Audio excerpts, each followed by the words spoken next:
show is about to start. Reese on the radio. Turn it up. Turn it up low. Turn it up loud. It's like a dream come true. Turn on your radio. Reese is on the radio. Yo, let's get it. Due to the nature of this program, discretion does not exist. It's Reese on the radio. Right now on WTIC News Talk 1080. Yeah! How my scallywags doing out there? I see ya. Oh, you 812 Kelly in the house. Nutmeggers. Conversationalists.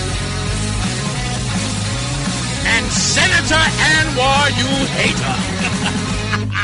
It's Reese on the radio on WTIC News Talk 1080. Pleasure to be here as always Tuesday. I missed my morning meeting, so I want to thank Janine and Roland. I apologize to both of you. I failed you. Was it my third time now, Roland, that I screwed up and forgot to come to the meeting? This is my third. Yeah, you trash. We have a Tuesday meeting, and I was supposed to be here at 11:30, but as usual, a press conference comes up, and it's an important one. So I had to get there, and I totally forgot, and I promise I will make it up. But yeah, I didn't show up, so it was well worth it. I want to begin the show by saying, because I know his team is listening, I want to begin the show by saying to them, and Adam, make sure you reach out to them with this little clip, okay? I want to say to Sean Scanlon, dude, I appreciate you, buddy. I do. I was not trying to make your life miserable today. I was hoping, and I said to him, because I like him, and everybody knows I only go to the press conferences of the people who refuse to answer my phone calls, don't answer my emails, say, no, email my team, get in touch with my gal, get in touch with my guy, and then they never respond, and then they act like you never, ever reached out to them. Clowns, all of them. So when I found out that Sean Scanlon was going to be at this press conference, I was like, ugh, I hate doing this to the guy, but I got to ask the tough question. I hope he doesn't think I'm being, just there to be, kind of a muckraker. I know I am, but it wasn't for that. And so we went out to Manchester today. And I like Manchester. And I kind of feel like it's my second home. Haven't been there in a while, but I feel like it's my second home.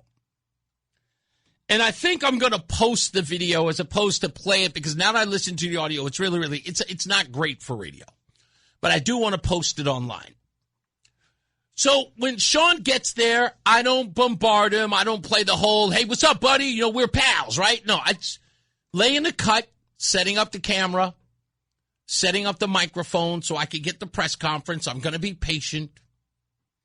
And he sees me after he's talked to everyone else. Hey, man, how you doing? Come shake his hand. I was like, hey, buddy, how are you? Good to see him. Give him a nice little soul brother handshake. That's the one with the part hug when you hold the hand. Yeah, it's that whole thing. And Sean's a good guy. Again, he knows I like him. He knows it. But I ask him before we get started, because I got to do what I got to do. He's got to do what he's got to do. It's like that cartoon somebody was mentioning the other day with the dog and the coyote, where they got to beat each other up, and at the end they just punch a clock and they go on about it. Hey, I'll see you tomorrow. That's our job. So I say to him briefly, hey, is this really about the TPS status of Haitians? And he looks at me like he's surprised I asked. And he goes, yeah. And I go, oh. All right, there are going to be some tough questions. He goes, okay. I don't think they're prepared. I know they're not prepared. Because, unfortunately, a lot of people have bad memories. And 8 years for a lot of people is a long time. But not for me. Let me tell you this, folks. It is a good thing I do not hold grudges. It's a good thing. My memory is long. It's like wifey long. But I don't hold grudges. I just keep a very long, large memory bank. I don't memory hole anything. So, what is this press conference about? Well, simple. It's about the temporary status of Haitians that came to an end, and those folks have to go back to their country.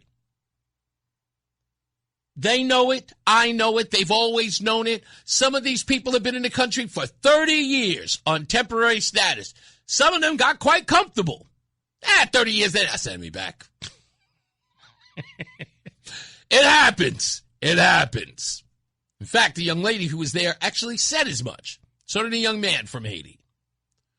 They got comfortable. They started businesses, started sowing roots, always knowing they were temporary. They're never going to come and get me. Well, now they're coming to get you. Sorry. And forgive me, I don't want to hear another damn sob story about these people are struggling or these people are living in fear. These people are trying to get by. Everybody's trying to get by. We live in the United States of America. Everybody's got a sob story. But I don't see half of the people who listen to my show, who call me every day, that I see at the diners and the restaurants and the movie theaters, ever sit up there and stop me and go, boy, let me tell you about my woes. They don't. They keep it pushing. It's the land of opportunity. You've been here for 30 years. You own a business. And the reason why you own a business here is because you damn sure weren't going to have a business in that place you came from. So please spare me with the I'm scared now. You know the risks. It's temporary status. Right? Right. So anyway.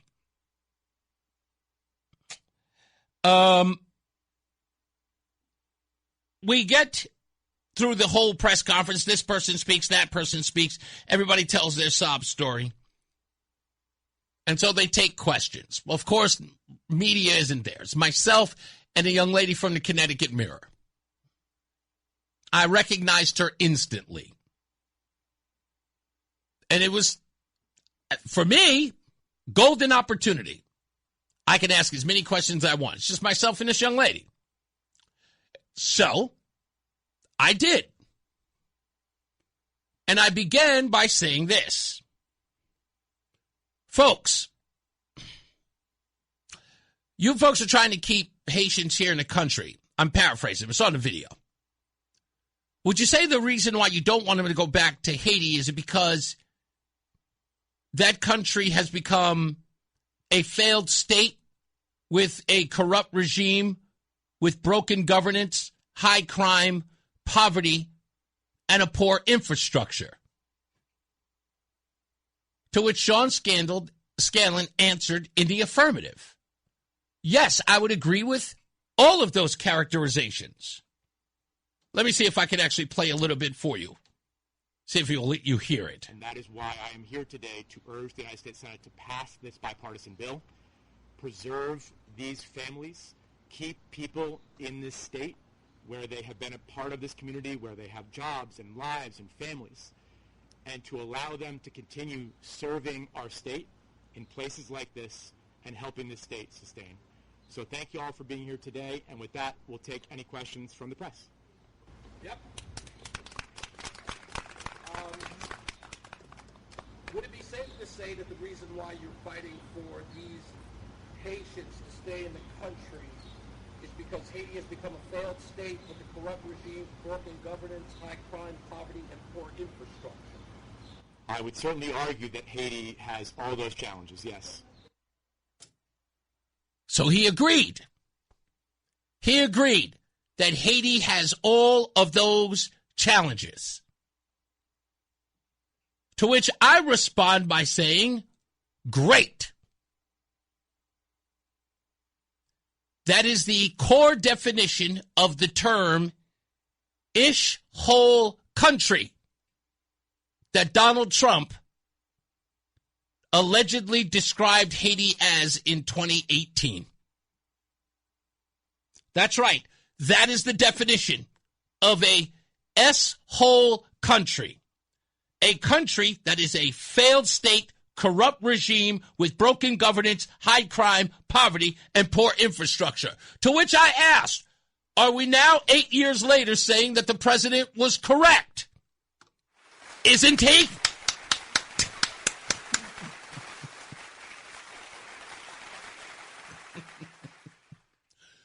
Did people forget that he said that? How did Connecticut respond in 2018 when Donald Trump called it an S-hole country? Anybody want to take a wild guess? I'm sure many of you remember it. I wasn't even here. But I'm sure you remember. Oh, the solidarity with Haiti came out everywhere. Former Governor Dan O'Malloy wanted the Haitian flag flown at the governor's mansion. Yeah. Luke Bronin, former mayor of Hartford, took the Haitian flag and put it on City Hall. And let's not forget my favorite politician, who's known as, oh, why is he not here? Hey, it's Duffman. Duffman. Oh, yeah. Bob Duff. Duffman. Oh, yeah. He flew the flag at his house.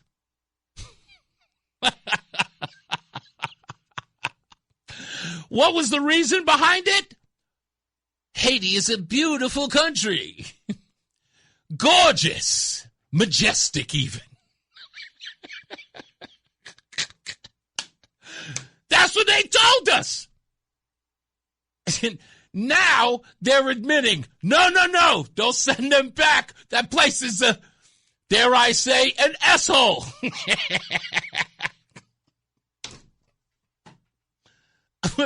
Did they not think that anyone was going to bring it up? It always comes full circle, folks. It always does. It's Trump. Every time these people have a knee-jerk reaction to something he says, just wait a minute, it'll come back. And they don't even know how to stand. And let me tell you something. I give it up to Sean Scanlon. I'm sorry, Sean Scanlon. All the props in the world to you, brother.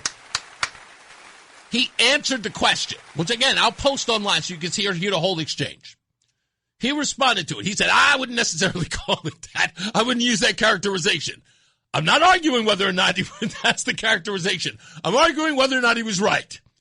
Because the definition of S-hole is everything that you just said it was. That's why you don't want these folks coming back. So you're saying all of that nonsense you told us back in 2018 turned out to be true. Why? Because these people have to go back. Well, guess what? We ended up asking a guy from Haiti who was part of that. And I got into a long exchange with him, which you'll get an opportunity to hear, where he came up with every line in the book as to why his people needed to stay here. But then he made one fatal mistake. One, he agreed to come on the program. Two, he tried to run some old lame line about why people from Haiti are coming to the United States. I'll get into that in the next break. Because I'm going to give you some sort of ammunition to respond to people who tell you this nonsense about the United States and their war-torn S-hole countries. It's a line that all of them are using like they're pulling it right out of some sort of, Zim textbook. But anyway, let me get to my point. I have got to give the worst, and I mean the worst, ratings to a guy by the name of Senator Anwar.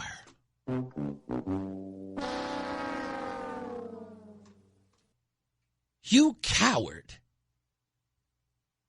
You absolute coward. You were asked for a response by me on the very nature of that, that term as it relates to Haiti. Do you now agree with the president? You're here fighting for Haitians to not go back to that madness. So why can't you come up and say, I don't agree with what the president said, but he was right on, He was right on message, but the words were bad. or just come out and condemn the whole thing. He couldn't answer the question. But then it gets worse. Anwar booked it out of there. Ran out like a bat out of hell. Coward. I asked him specifically if he wanted to answer. Wait till you see his face. No. Defend the Constitution. You couldn't even stand up. Remember you were the guy thought it was funny? Talk about cholesterol levels in the president? Confronted by a real journalist, a real reporter, and you went, mum's the word. What a chump. And then when the press conference was over, I turned my back 5 minutes, you were gone. It could have been 5 minutes, 2 minutes, and you booked it out of there. Like a coward. You should be ashamed of yourself. Everybody else stood around and took questions afterwards, after even I grilled them on what was obviously a very important question. Is it or is it not an S-hole country? Because now you have to admit it. And I know you all have to admit it. That's why you're so desperate to keep these people here.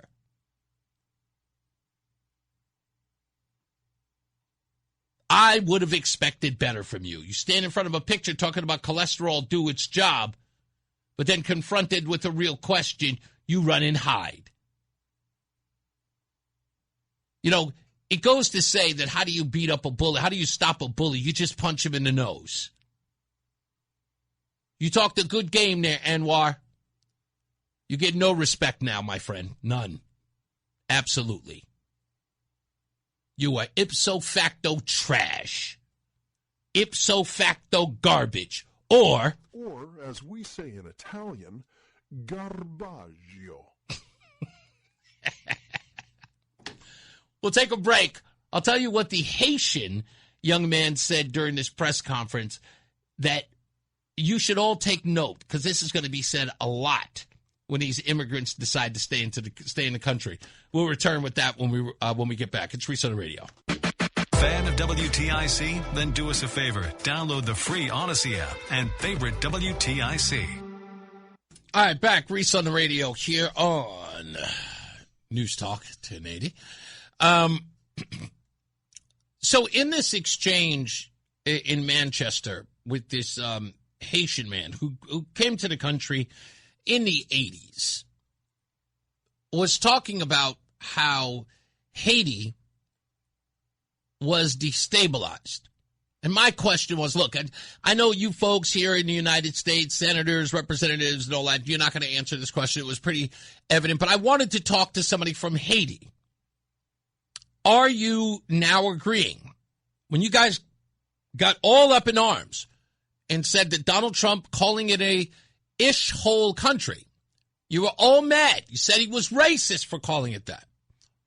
But the definition is a destabilized region without a government, with a lot of violence and poverty. That's what he meant. That's what the definition is. You are now saying that's what it is, right? You don't want these people to go back. Well, this young man went on to tell me Haiti has its problems. All countries have their problems. What are you saying? Of course everybody's got their problem. America has her problems. What are you saying? You're saying that these people should stay here because everybody's got their problems? Well, obviously it's not enough for them to go back, or it's too much of a problem for them to go back. So I'm going to fast forward this if I can. Let me get this, because I move it on to ask him, and Scanlon says, after I break it all down, I said, hey, let me get somebody else. Senator Anwar. Anybody else want to answer that question? Senator Anwar, no comment? No comment. No comment? Okay. Any other questions? Anyone else? How about the gentleman from Haiti? I'm talking. You don't have to answer. Can I talk? Yeah. So when they send all that Haitian back, who is going to take care of the patient? You see, this hand is dead. I'm not Haitian, but I have to talk. No. This hand is dead through a patient. No, let Amos speak, and then I'm happy to, if you want to talk, I just do. Amos, again, I'm sorry, what was your name, sir? Amos, Reese. So Amos went on, after that woman rudely interrupted him, and started talking about how the United States destabilized Haiti. And that is the reason why people have immigrated to this country. My response to that is, that doesn't make sense. He goes, what doesn't make sense? This has happened. No, it doesn't. If my neighbor's got his dog and he is pooping on my yard, destroying my property, I don't then go over there and have dinner with him. You're trying to tell me that the United States destabilized your country and your countrymen came to America, the place that destroyed their country? And he tried to explain to me that's just a natural order. They migrate to someplace else. So they naturally migrated to the place that destroyed theirs. And they will tell you that. I told you just recently, one of the DSA kids, Democratic Socialists of America, his parents are from Peru. What did he say? He said his parents came from Peru because who destabilized Peru? The United States, the great villain. And so they decided, wow, America, they screwed up my country. Let me go to the country that screwed up mine. Now, why is this a stupid argument for them to make? The obvious. I would never go to the place that actually wants to ruin me. But then again, blacks became Democrats. But I'm sorry, this is another story. I don't want to go there. No. Stay focused. So if you're telling me that these communist countries, these socialist countries, these countries in ruin, have decided to migrate to the United States, folks, I think I just came up with the best argument ever as to why those people should never be allowed in this country. Come on, your brains are working.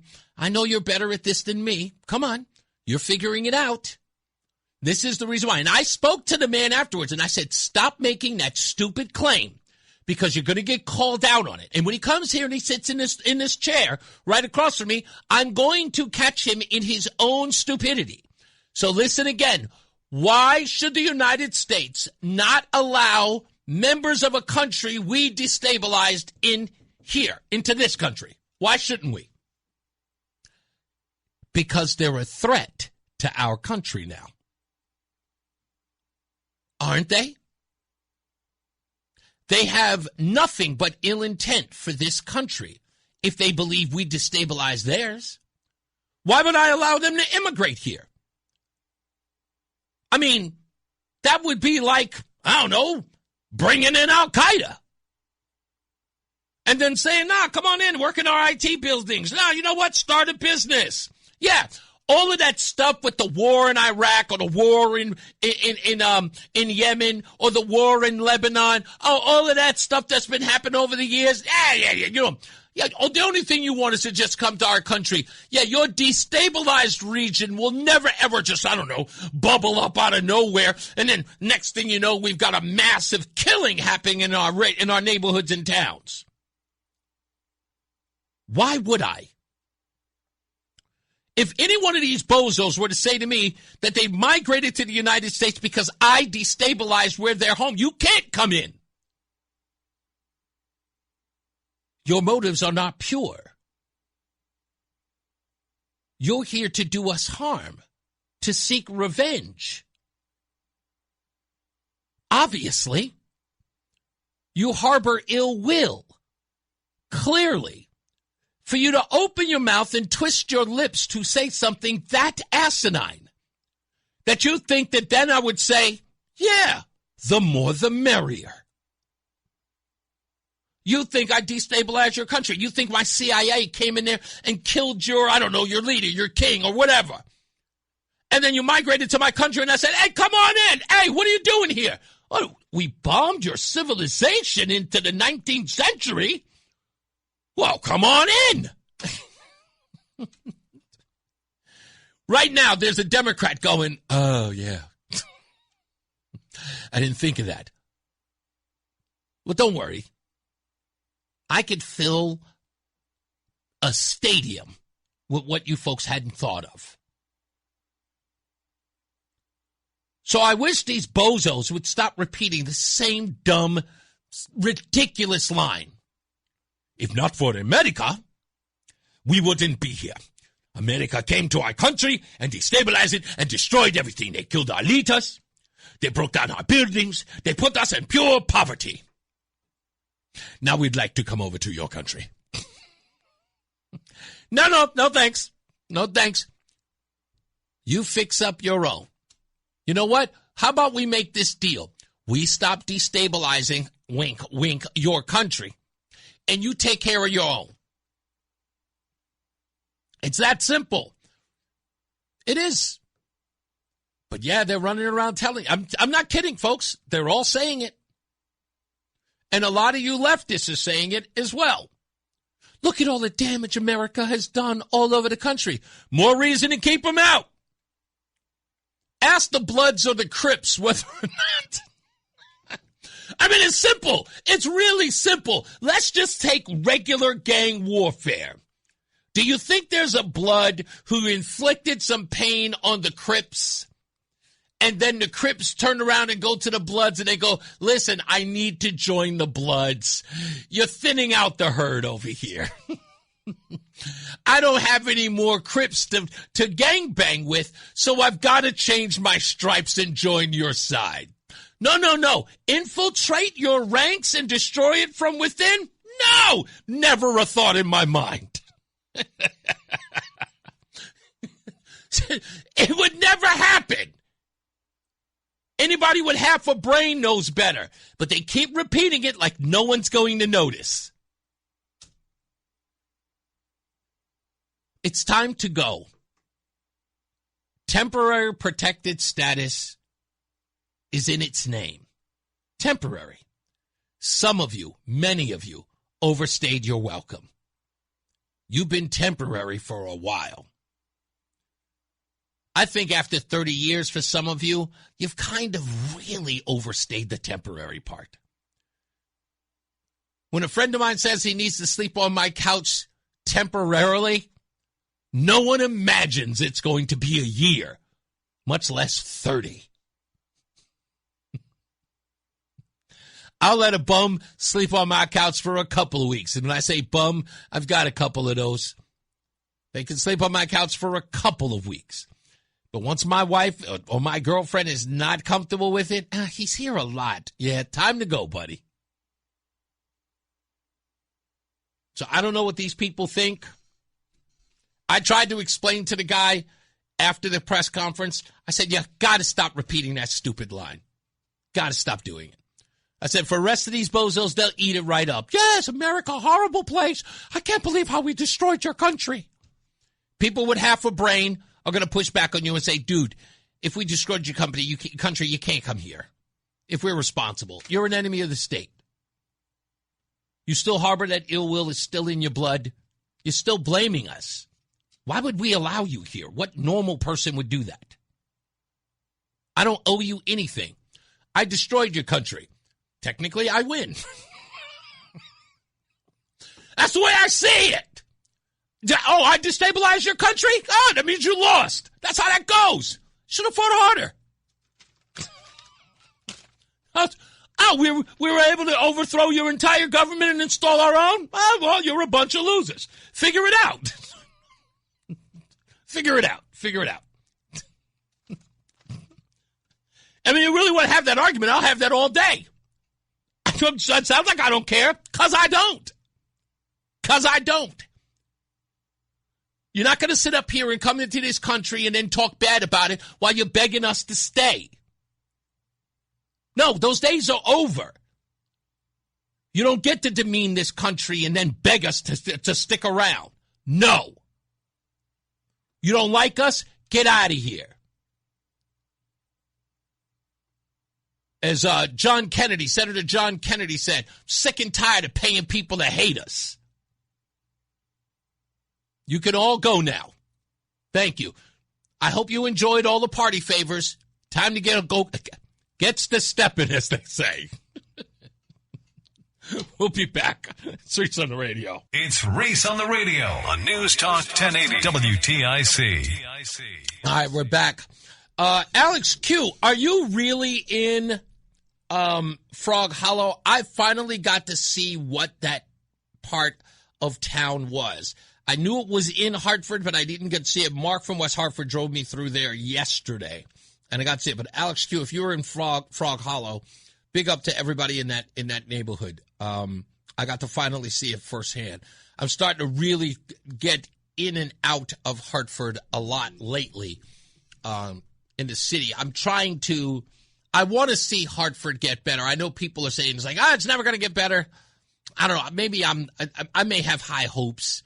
You know, maybe I'm a fool for thinking that, but I really do have high hopes for Hartford. Let me get to the phones. Bob is in New Haven. How are you, sir?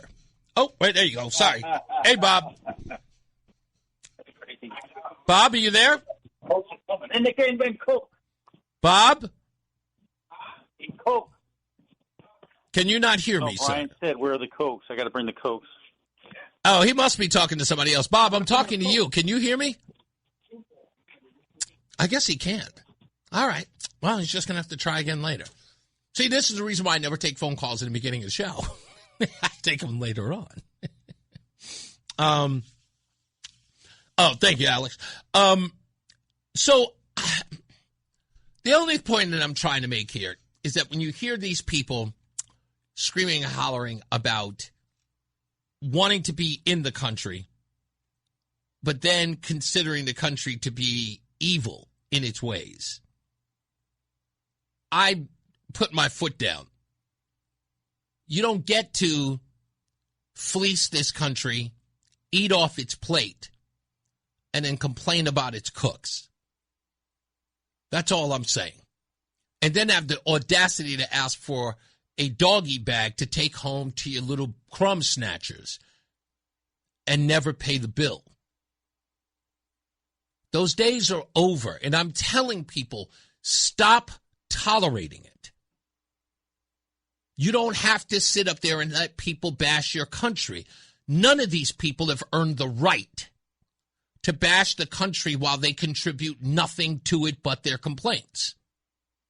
Especially people who come in here and eat off the plate.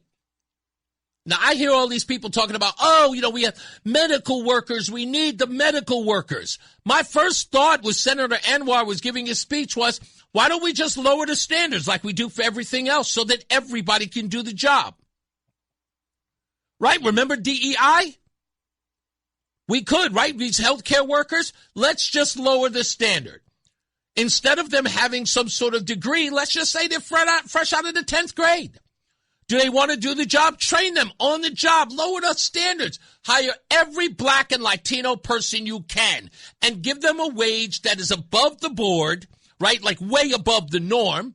You can remedy this and you don't have to hire illegals or people with temporary status.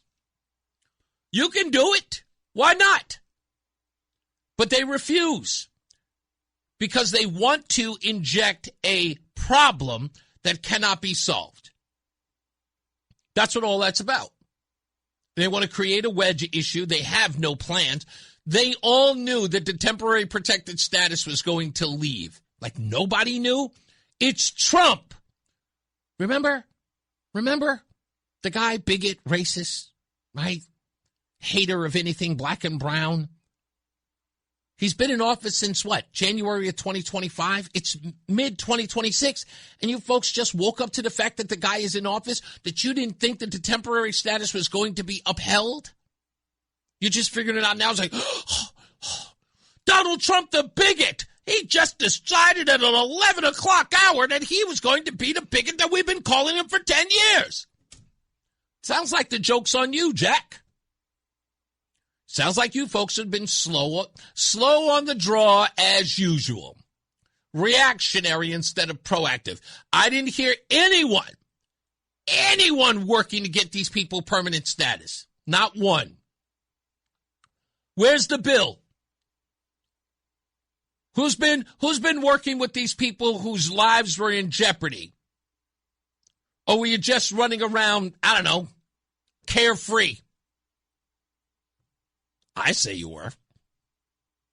Now everybody's, they're going to have to go home. Yeah, they're going to have to go home.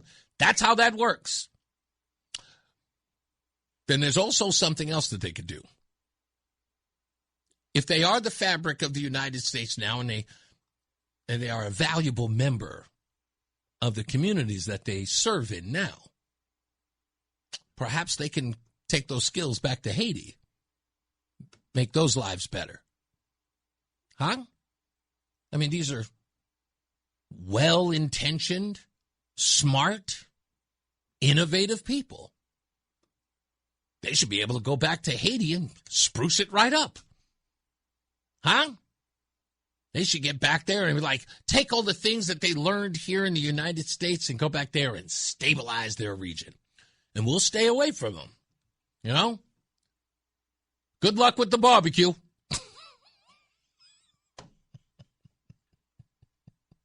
I don't mean to be mean, but like I said, you're not going to disrespect this country, talk about how we destabilize your region. Then you're going to come here and you're going to eat off us for free and then beg us to stay or demand that we let you stay after you insult us. Which I'm just done with it. And I'm not going to let the rest of these yahoos who are supposed to be defending the Constitution of this country do it either, while they sit in the background, never holding you to account. Those days are over. We'll be back. More news, more views. Got some national stuff coming up. Reese on the radio, making sense of the news. Yeah, even when it makes no sense at all. Now on WTIC, News Talk 1080. All right, plenty of stuff to get into today. You know that Dr. Fauci is going to be testifying tomorrow. I expect much of that testimony to interfere with the program. That being said, I am going to try to jip it, or as we like to say, join in progress, if we can. So stay tuned for that. We'll try to figure out a way to do that. I think that this is a very important Senate hearing. He had to be subpoenaed for this. And John Beckman had sent me a text that says, he's probably going to plead the fifth. He has a pardon. He should not be pleading the fifth. But I'm expecting a lot to come out of this. I expect it to be a very angry back and forth with Republicans, certainly with Senator Rand Paul, Rob Johnson, and maybe even a host of others. It is going to be must-see TV. You know it. I know it. And you're all probably chomping at the bit to see it. So, again, so that you don't, I will work it out tomorrow some way that we can join it in progress or try to give you live updates. If you, listen, I want to, if I can, I know we kind of live in a permission culture today. So let me say this to you. For those of you who want to watch the coverage and it's during the show, listen, you 100% have my blessing, okay? 100. What happened to my thing here? Yeah, you 100% have my blessing. Do not, you don't have to say to me, like, Reese, I love to sit around and listen to the show, but I got to watch the Fauci hearing. Peace be upon you. That's all I can tell you. Peace. Let me get my volume here right. Peace be with you, my brother and sister. You go on and watch that. It should be so worth it. Speaking of it, my good friend Joe in Simsbury is here. What's going on, buddy? So, as it relates to the Haitians, yes. Can we keep the Haitians and send the Democrats to Haiti? Is that an option? No. I at least like some of the Democrats. No, I'm kidding. I don't know. We cannot do that. I think, you know what? I think that they already know that Haiti is exactly what Donald Trump called it. This is one of those points where everybody was jumping and chomping at the bit. Trump said something racist. Let's exploit it. And now they got egg on their face. Well, let me come back to that. Let me comment on something from your show yesterday because I do want to talk about Fauci. Yesterday you were talking about the Arab Islamic Studies thing in the state of Connecticut. Correct. And it is amazing the number of people that are trying to justify this, saying we have always been taught about Christianity, blah, blah, blah. And I have one really big thing, and that is that, and I hope everyone joins me in this one, because this is not one where we just kind of let it go. Right. If this, in fact, occurs, this is the one where we... Oh, no, sorry, hold on. I hit the wrong thing, Joe. Say it again. I apologize. This is the one thing, what? This is the one where we get the pitchforks and the and you know the big sticks with the fire on the end and all the other stuff. If so different districts will choose to do this Arab and Islamic study thing.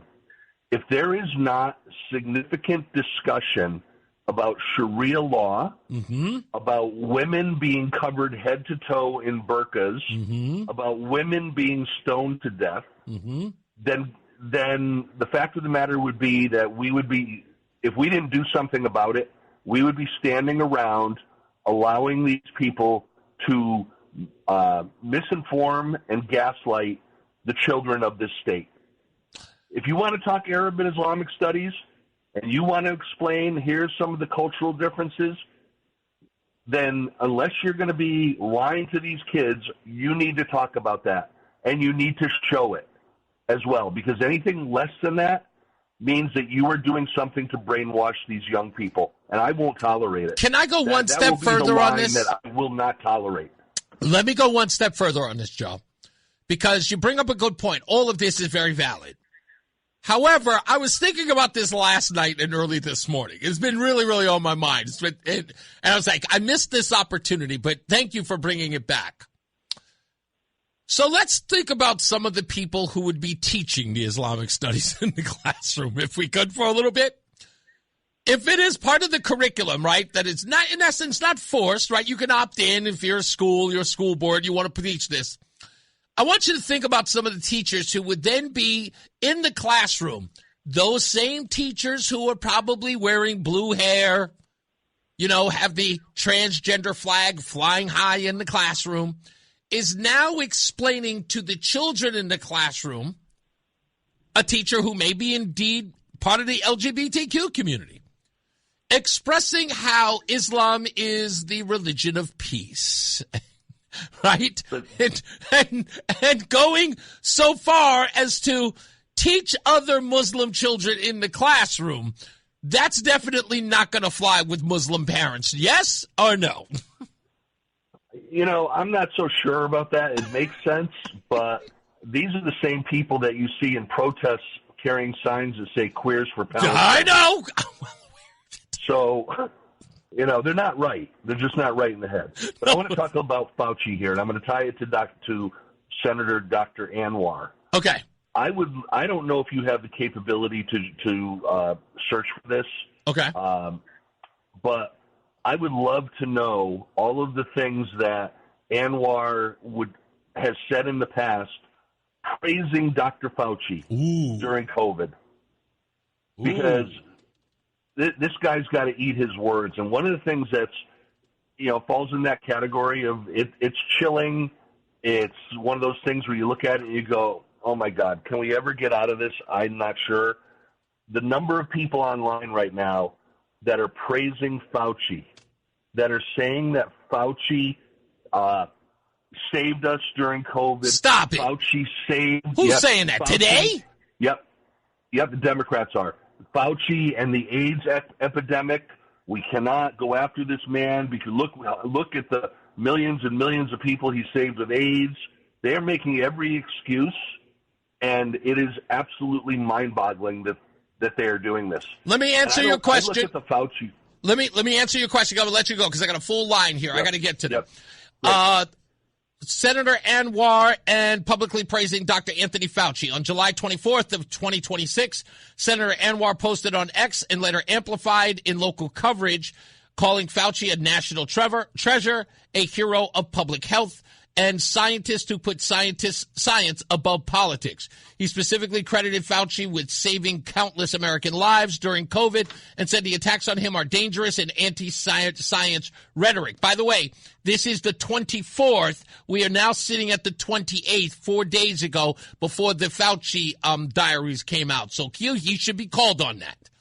Let me see. Absolutely. And Connecticut state senator is still calling Fauci a national treasure, while the public record shows that he funded risky research, coordinated the effort to dismiss the lab leak theory, oversaw guidance that inflicted massive collateral damage on kids, small businesses, and working families. You're right. Anwar should be called to that, but he'll probably run. But I thank you for that. Anwar has to answer for that in the next press conference, but I don't think he'll do one. Not after he knows that I'm showing up. Right. Thank you. Thanks, buddy. Let me get to Gene in Ashford. Thanks for holding, Gene. Yeah, hi, Reese. How are you? I'm great. Yeah, this is totally off the topic that you're talking about. Okay.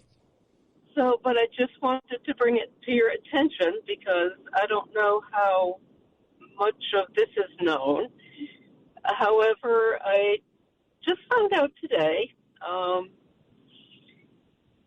that the state of Connecticut is providing Connecticut libraries that will take them 50,000 laptops. There are going to be at least 10 per library. Okay. And at least 5 of them need to be checked out to people that fit certain eligibility. And the eligibility is basically another giveaway program to people who aren't working. They have SNAP cards.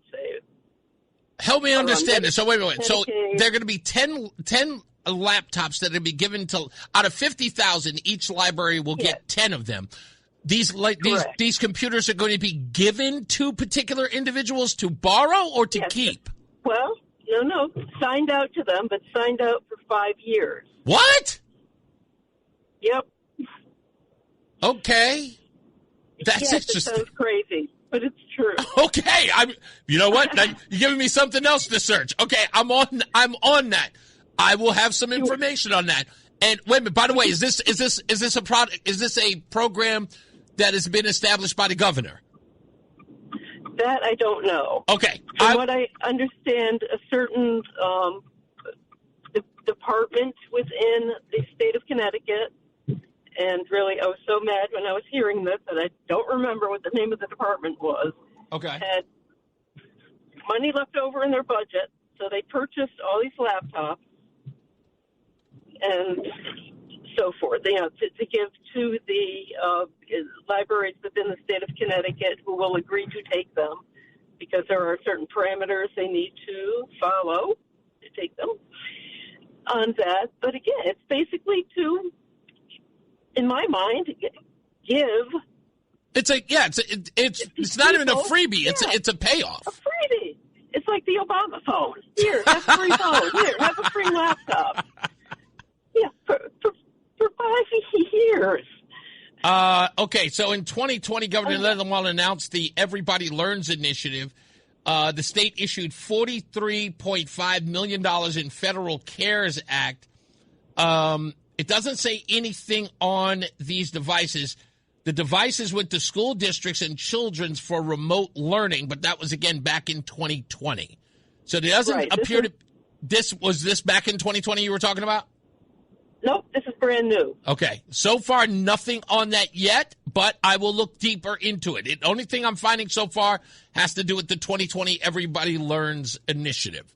So if there's another program, I'll ask around. Please do, because, yes, I mean, if you're going to give a laptop away to a hardworking person that isn't making a lot of money, that needs help. That's different, yeah. Plenty of poor people in the state, maybe that would benefit, but it doesn't sound like it's going to those people having listed the eligibility to be able to get one. Okay. Give me an opportunity. I'll look into it for you, Gene, and I'll have an answer for you shortly. I'd love it. Thank you. You're welcome. All right, talk to you soon. All right, let's go to Charlie in Avon. Hello. Sorry, wrong person. I apologize. Charlie is in Avon. How are you? Hey, Reese. How's it going? Pretty good. What's up? I just got a quick story for you from this past weekend. A little off topic, but, it was funny and I enjoyed it. Okay. So I'm at the Banana Ball game down at the Yargo Stadium. Oh, yeah, I wanted to go to that game. I watched it on TV. It was a ton of fun. The kids had a blast. I wouldn't go by myself and my friends and blast the music all day. It was whatever. It was a good time. Kids enjoyed it. That's all. So I'm standing there in the outfield minding my business, and somebody comes up and stands next to me, and they say, wow, wouldn't the majors be so much more fun if they did this? Yes. I don't know who this guy is. Someone just stands next to me, and I look over, I go, haha, yeah, that'd be real fun. I take a double take. I look again. I'm smiling, ear to ear, big grin on my face. It's Ned Lamont. I go, oh, Mr. Lamont. I said, you know what else would be a lot of fun? And he looks at me and smiles. What's that? I said, if you get our utility bills under control. He puts his head down immediately, walks away. And I'm laughing. There's 8,000 people in the stadium, and you chose me. That guy's truly having a bad year. I mean, but, he didn't even, say, oh, we're working on it. We're working on it. I hear you. Head down, opposite direction. See you later. Goodbye. You know what? It's funny. What you just captured in that moment, Charlie, is exactly how, one, tone deaf Ned Lamont is, but two, how relevant what happened is to him as a governor of this state. You bring up the point that he could have picked anybody in the world, but he picked you. The point is that you, in essence, could have been anyone in that stadium, because the bottom line is that he doesn't get it. He is, one, not well liked, and simply not because he's some sort of jerk. It's just because he's not doing the will of the people. Anyone he bumped into, and he had said that to, and realized it was him and said, dude, when are you ever going to bring down our electric bills? Every person would have asked them that. You are one of millions in this state who look at that guy and literally hanging over his head is Eversource. Right, exactly. And that's the only thing I think of when I see him is my bill's going up, and they're trying to do another 18%. Get out of here. Yeah. You almost have to look at the guy and say, you don't even deserve to be here. We're trying, literally, we're enjoying our day, trying to get away from all the humdrum and the nonsense that technically you put on us daily.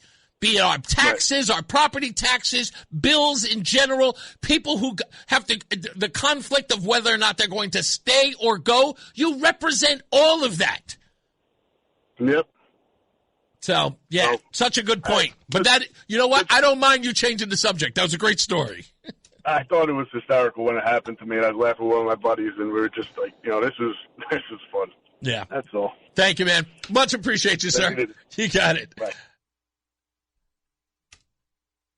Okay. All right. So that's just at the end of the break. No problem.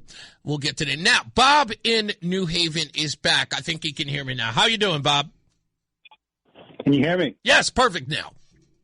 All right. So New Haven Teachers Union endorsed Josh Elliott. I just saw that. Came over my screen. And so I was shocked, like you talk about Ned having a bad day or a bad year. And so I want to try, why do you think they were endorsing him? The New Haven school teachers? The teachers union? Yeah.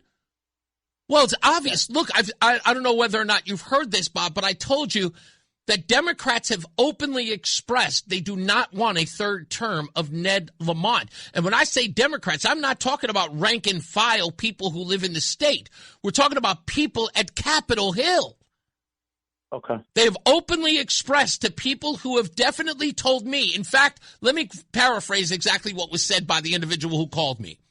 Democrats in Hartford said, I love what Reese is doing to the governor and keeping him on his toes and making him, fall back on his heels. Oh, we got the WTIC radio is conducting a test of the emergency alert system. This is only a test.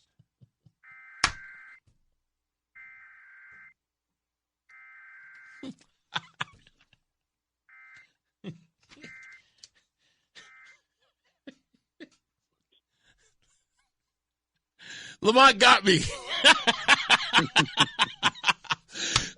I know you told me. I wasn't looking at the time. Well, let me just say this. They told this person who called me, and this guy's very connected in Hartford.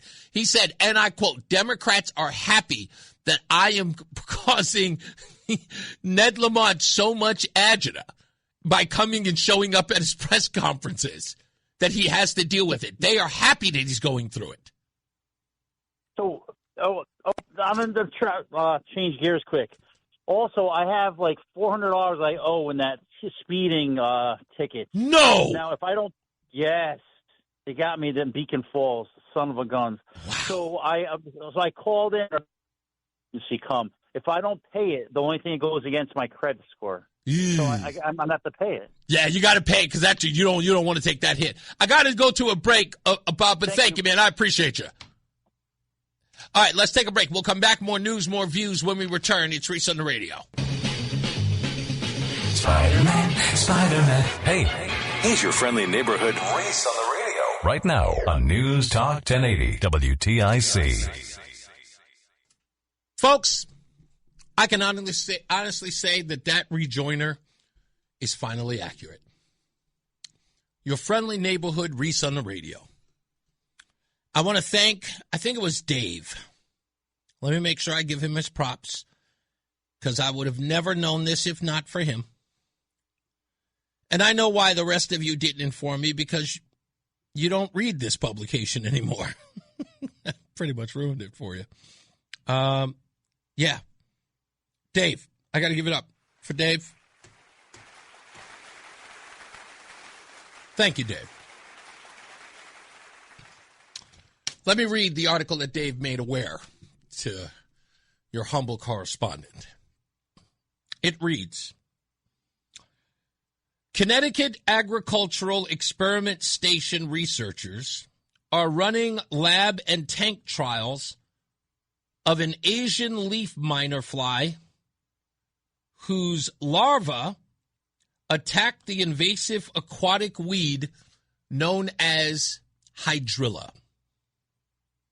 The goal is to weaken the plant so far less herbicide is needed on the Connecticut River and a growing list of lakes and ponds.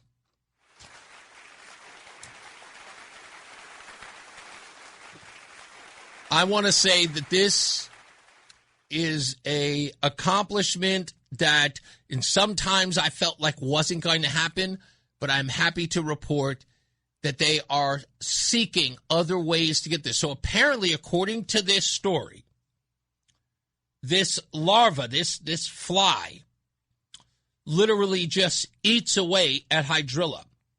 And they believe that they can use it across everywhere.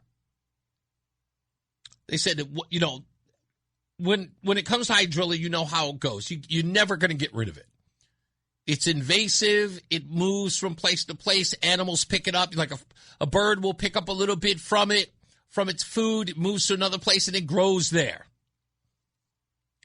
But scientists at the Connecticut Agricultural Experiment Station are testing a different approach. Jeremiah Foley is leading the work in the New Haven lab in the system of 30 big interconnected tanks at Lockwood Farm in Hamden.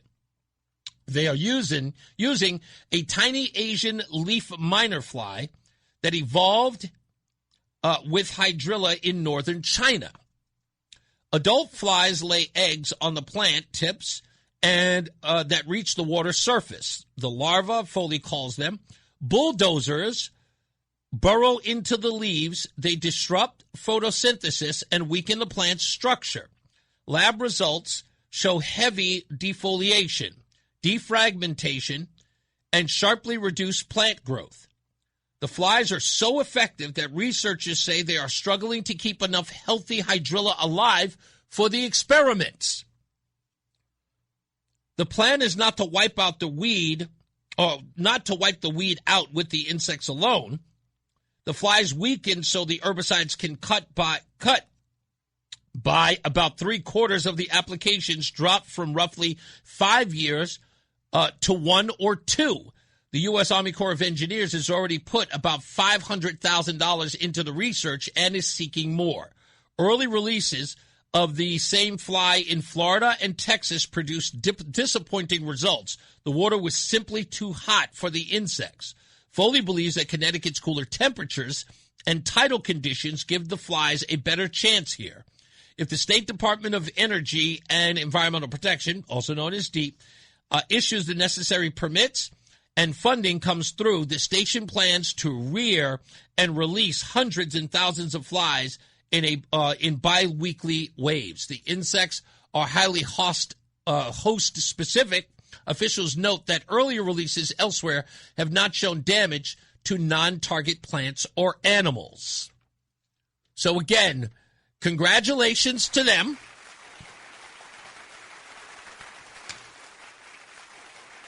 I think it's fair to say that we push this. We asked for them to have an alternative. Your protest, this show, talking to the people in charge, reaching out to people like Senator Richard Blumenthal and others, thankfully got them to find something else or to research it and not to just go to the basic, herbicide route. They're still going to use some of it. Fine. I'll take whatever win I can get on this one. But I think we can all say, crisis avoided. And I want to thank those who worked. Bureaucrats, they're not perfect, but they're not all bad either. So, then what does the fly do? All sci-fi movies begin with a scientist with good intentions. Joey V, don't crap on it before it starts. Check out the Hartford Courant article. It's there. It's on the front fold of the Hartford Courant today. If you want to see it, I think it's the first story on the left-hand corner. If you want to read it, I still think it's a good idea. What's up, Tom? Back to the tone-deaf guy and the governor, Lamont. Oh, yeah. I was at a Waterbury Chamber of Commerce talking to the congresswoman. She came to visit. I was talking to her about some highway changes for the Amazon in the south end of Waterbury. She knows me, and I asked her a couple of polite questions, and she saw something. She turned her head and walked away from me without even saying, "Thanks, Tom, see you later," or something. And it's all, and to what you said, and I'll shut up, they represent everybody, but many of these politicians represent half of us, and it's wrong. Yeah, well, who was the politician in Waterbury? She's, I know her name. I'm in traffic at 80 it's okay. It's all right. You put on the spot. Okay, I'm sure. But she's the 5th District sitting congresswoman, and I know her, and it just was really frustrating. I wasn't out of line. I'm a smart man, and she knows it, and it just was really just in the middle caller late.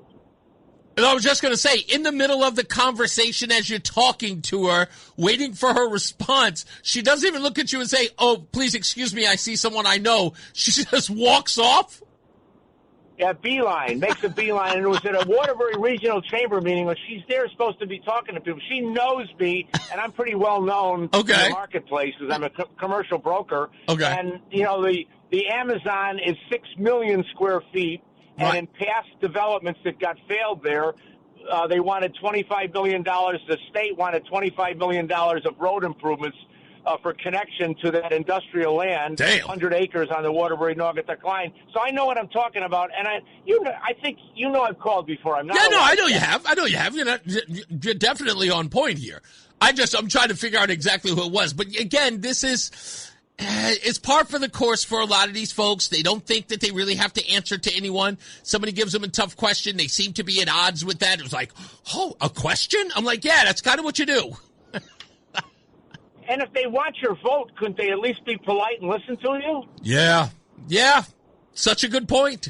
That's what I say. My wife says it all the time. She goes, every person who walks up to you says hello to you. And I go, again, I treat this job just like a public servant. When people come up to me and say, hey, how are you, Reese? And I stop and I talk to them. Hey, how are you? Nice to meet you. What's your name? What do you do? I treat people with respect. I want them to listen to the show. I gotta vie for their vote every day. They're important to me. I get how these people get in elected office and don't get it. Well, you're well informed and you're a funny guy, so thanks for having me on. My pleasure, Tom. Thank you. Let's go to Kim. Hello, Kim. Good. Hey, let me just comment on that. There's something wrong with our civics lessons that for those that go into poli-sci, we have to facilitate a way that they are more receptive and responsive to people who contribute ideas and stuff, that it can't be just about legislative ideas because they don't have any. Okay. That's right. Now, regarding the fly, I've been working on some environmental stuff. Okay, so you know about this fly that they're talking about. I'm a big proponent of biological predatory insect farming. Okay. Because I want to reduce, to the extent that we can, the use of anything called side. Okay. Okay, and we are currently still working on the rodenticides, okay, because they travel up the food chain. Right. And kill critters. So the next thing is something that I think would also be of help to farmers, foresters, just people anywhere to try and alleviate crop losses, prevent their livestock from getting sick and being pestered, and even human comfort, is we don't have enough predatory insects. They tend to be solitary. Okay. We don't have schools of them in the backyard. Gotcha. But we do have lots of colonies of bad insects, and so it's an uneven battle. Is there a reason for that, Kim, that we don't? It's just the evolution kind of thing, the way a lot of these what we call the good insects work is they just tend to be solitary hunters, and they can only do so much. Right. And, maybe you have 3 dragonflies in your backyard, but you also have 1,000 of just one species of a bug that you don't want. Right. So I think they really should facilitate more of these, like the Ag Experiment Station is one. But anything, a nursery, a pest control business, right, to do some research. It's very basic, and set up your terrariums inside shop, and then try and raise them, and then you can sell them or rent them out or whatever to people to try and reduce some of the havoc out there that occurs. Like first, we got a problem with the lantern fly. There's a lot of these things, and the deep don't tend to do anything. You can't just go spraying and thinking that this fixes the problem, because it never has. Right. And so I looked up on Sunline, and believe it or not, there are some innovative companies that kind of do this stuff. Okay, if they could diversify more and develop more than one soldier in the pack. We are saying that these companies that do this only have a certain type of fly that they they harvest. Type, yeah, these are called biotechnical companies, okay? And what they do is they rear this stuff and they study the effects. And I think if they really got more into, raising many more types, gotcha, and then you can sell the larva to any establishment, any farm, any orchard, people, whatever. If we did more of this, I'm not going to say we're going to eliminate. The idea is to reduce. Right, you can mitigate at least. Yeah, to reduce. And I think people would notice this. It's just one of those things that, the way America is going is we just kind of normalize that we have to deal with these obstacles instead of trying to innovate, right, and improve, the quality of life. Yeah. Kim, I'm sorry, I didn't realize I was over my time, but thank you for that. That was a very, very good point. They should find a way to sort of diversify, because this hydrilla thing is all over the Northeast, and this would probably be helpful. Absolutely. Yeah. Thank you, Kim. Yep. You got it. Let's take a break. We'll be back. More news, more views when we return. It's Reese on the radio. It's Reese on the radio on News Talk 1080 WTIC. All right, 2 minutes until we get to weather and traffic. Let me take Bill real quick. How you doing, sir? I'm doing well. How about yourself, Reese? Trying my best, sir. What's up?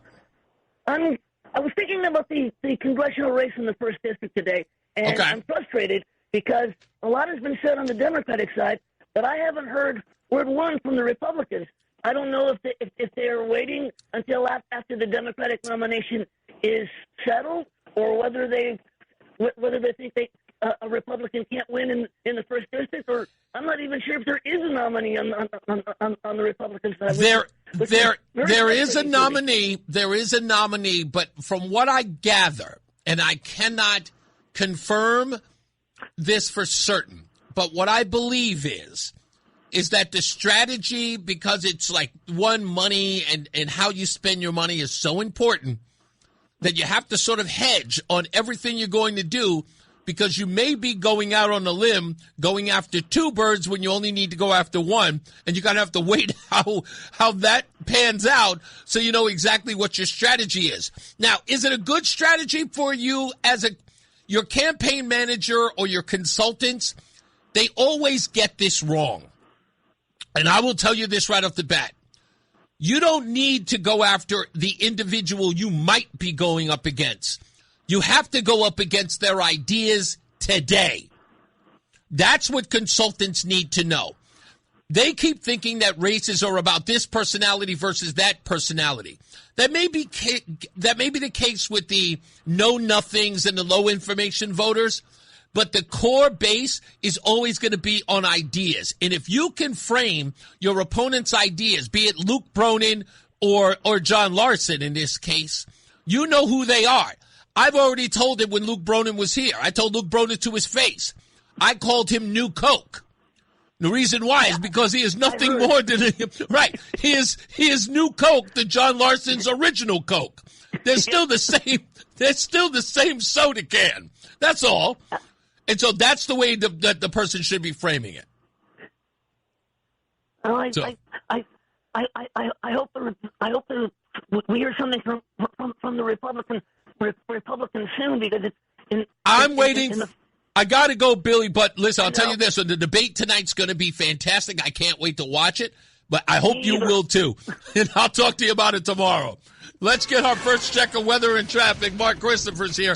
He's in the BPS Lawyers Traffic Center. Hey, Mark. You know, I was a little thrown off today because you didn't have your look. You weren't your look today. You didn't have your baseball hat on. I know. I took it off because I was out in the hot heat all day, and I was sweating, so I took the hat off. You didn't even recognize me. Who is this Who's stranger? the bald guy in there? Who is walking through the lobby of the station? But then by showtime, you had the hat back on. So it's a thing. Okay, it was Reese. Okay, I was just like, that is Reese. All right, Reese on the radio. First half of the show is done. Second half about to begin. Sitting across from me is that man, Jason Guidone. I'm getting it right eventually. Beautiful. Because you said I have to say it like Guido, but Guidone. Yeah. Right. Thrown in. You know what it is? It's me trying not to be, insensitive, like politically correct. I'm like, I can't call him Guidone. Sounds so much like Guido. Anyway, Jason is here. We'll talk to him about his campaign. Primary is coming up soon. Yes. We're just going to catch. I promised you he'd be back so we could talk more about what he's been doing. I really want to find out what he's been doing as far as the campaign trail and door knocking. You know how invested I am in that practice. Because I want to do it once, but not only. I want to do it like if I have to promote Reese on the radio. Hi, I'm Reese. I'm from Reese on the radio. Do you listen to my program? That kind of door knocking. If their radio station says I can do that, I'll do it. You're welcome to practice. Yeah, well, why not?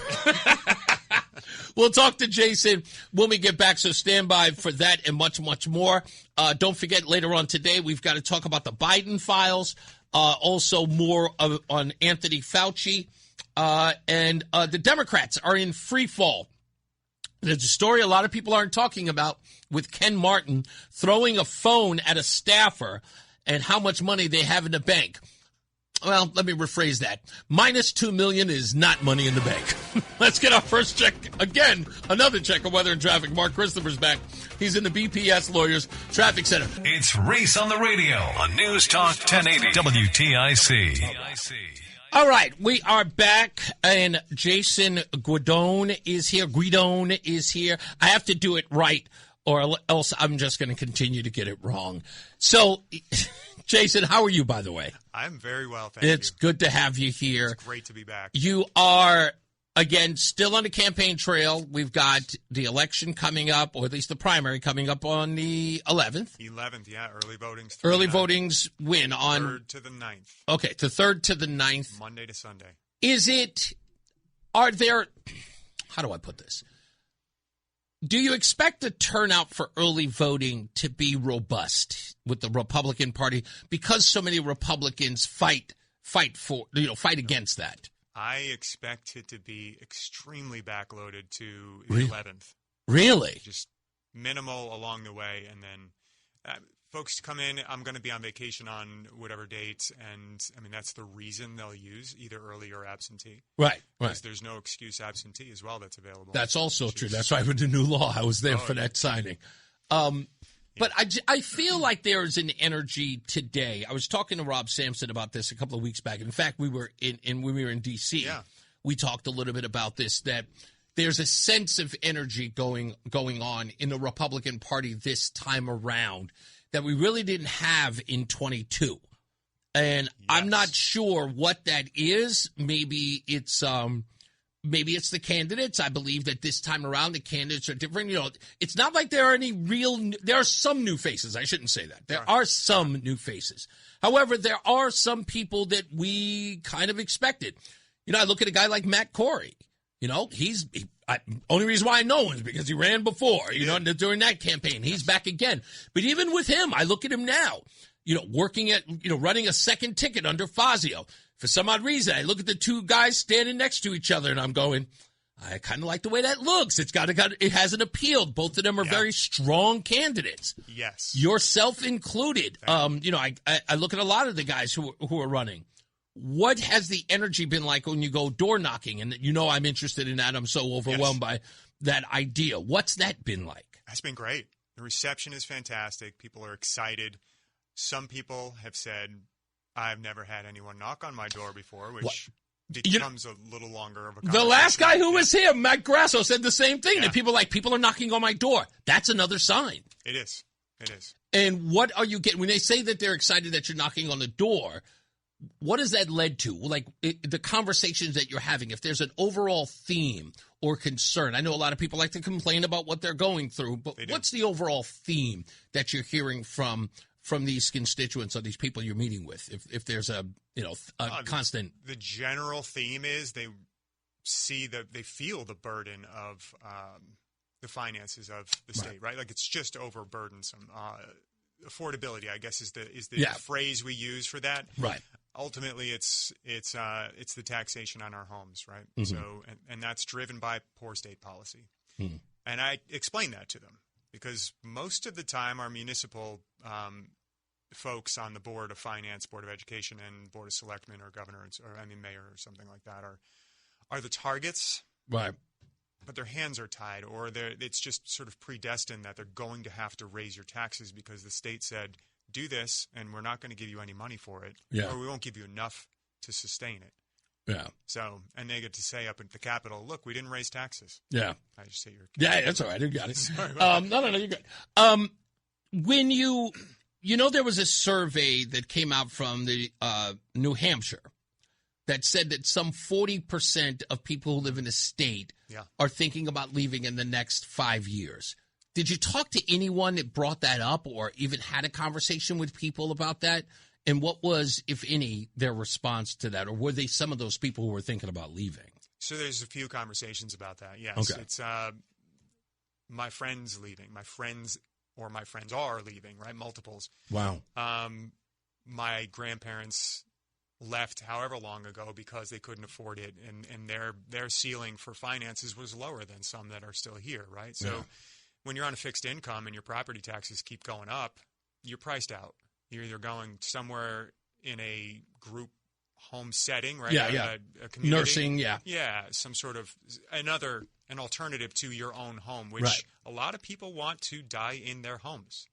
Yeah. Live their life through, I should say, Yeah, right? yeah, yeah. In their homes. I think the part that's crazy is that these people who talk about those folks who want to die in their own home, because I think they don't understand the accomplishment of owning your own home. Right. But there are these people who are trying to almost bully them into the idea of how selfish are you to want to stay in that home? We can get someone else in there.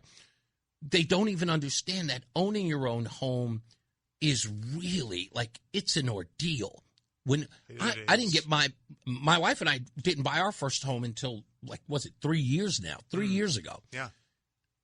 I'm 57 on this, next month, right? All right. So we're talking, I'm like, I never thought that I would ever own a home. Okay. So you own a home, you're saying that to yourself, that is yours. That is something, as an accomplishment. People in Connecticut, which is always considered, I think it's every 9 days somebody grows ages to 75. These people buying a home in Connecticut, this is what I call the brass ring. You live in Connecticut, you own your own home. If anything, the last thing you want to do is to give that up and end up in some home dealing with some nursing aide who takes care of you. You want to die in a place that you built yourself. Right. With your freedoms. With your freedom. Exactly. Your place and your stuff and where it. Sure, I'll hire the roots. Right, I'll hire visiting angels, but I'm staying right here. Yeah, right. They're going to be doing the visiting. Right. So those when you talk to those people who are talking about, they might have to move. Mm-hmm. What do you say to those folks? Do you say, help's on the way? Give it some time, or how do you address that? This is going crazy. No, the solutions are at the state level. So we need to vote better people in for better policy. I would love to be the solution for these people that I'm talking to and feeling the way I'm feeling about that conversation. It stinks to have those conversations where they're talking about giving up their home, their roots, their memories with their family as they all grew up. And it could even be generational. A lot of times it is. Yeah. And I was speaking to a couple. The gentleman was 90, actually literally 90 years old. Wow. Still functioning in the community, still doing his thing around the house. And the wife was not far behind. And they were both able-bodied, sharp as a tack. And so age is not really the measure of when we should be moving to a place. It's capacity, right? But not the capacity to afford it. Like, not being priced out. Our state, our legislature currently is pushing people, squeezing them out of their homes. For what? To spend more money on anything and everything. Seems it. Yeah. I was listening to the debate between Lamont and Elliott, and it made me go to a lot of the people who are running in the Democrat Party all across the state. Mm-hmm. And I cannot find Democrats talking about anything else than spending money. They have not leveled one claim in this election about lowering taxes or easing those taxes on the constituents here.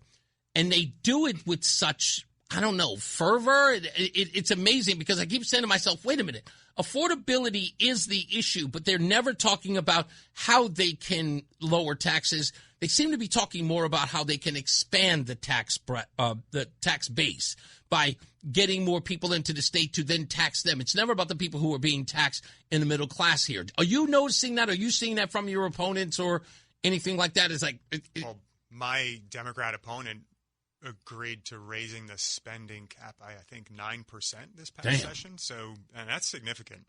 Yeah. That is a lot of money. We already spent a ton of money. Yeah. And it's coming out of our pockets. So for them to be so excited about spending more of our money is concerning. But don't you think that's a little weird that someone would openly admit that I am going to find more ways to take more of your money to fund the nonsense that you don't approve of? I think it's absurd. Yes, I hope everyone else does too. That line. I was just saying this the other day. What was it? The guy who John Lovitz is playing Mike Dukakis, and I can't remember who the guy who's playing H.W. Bush.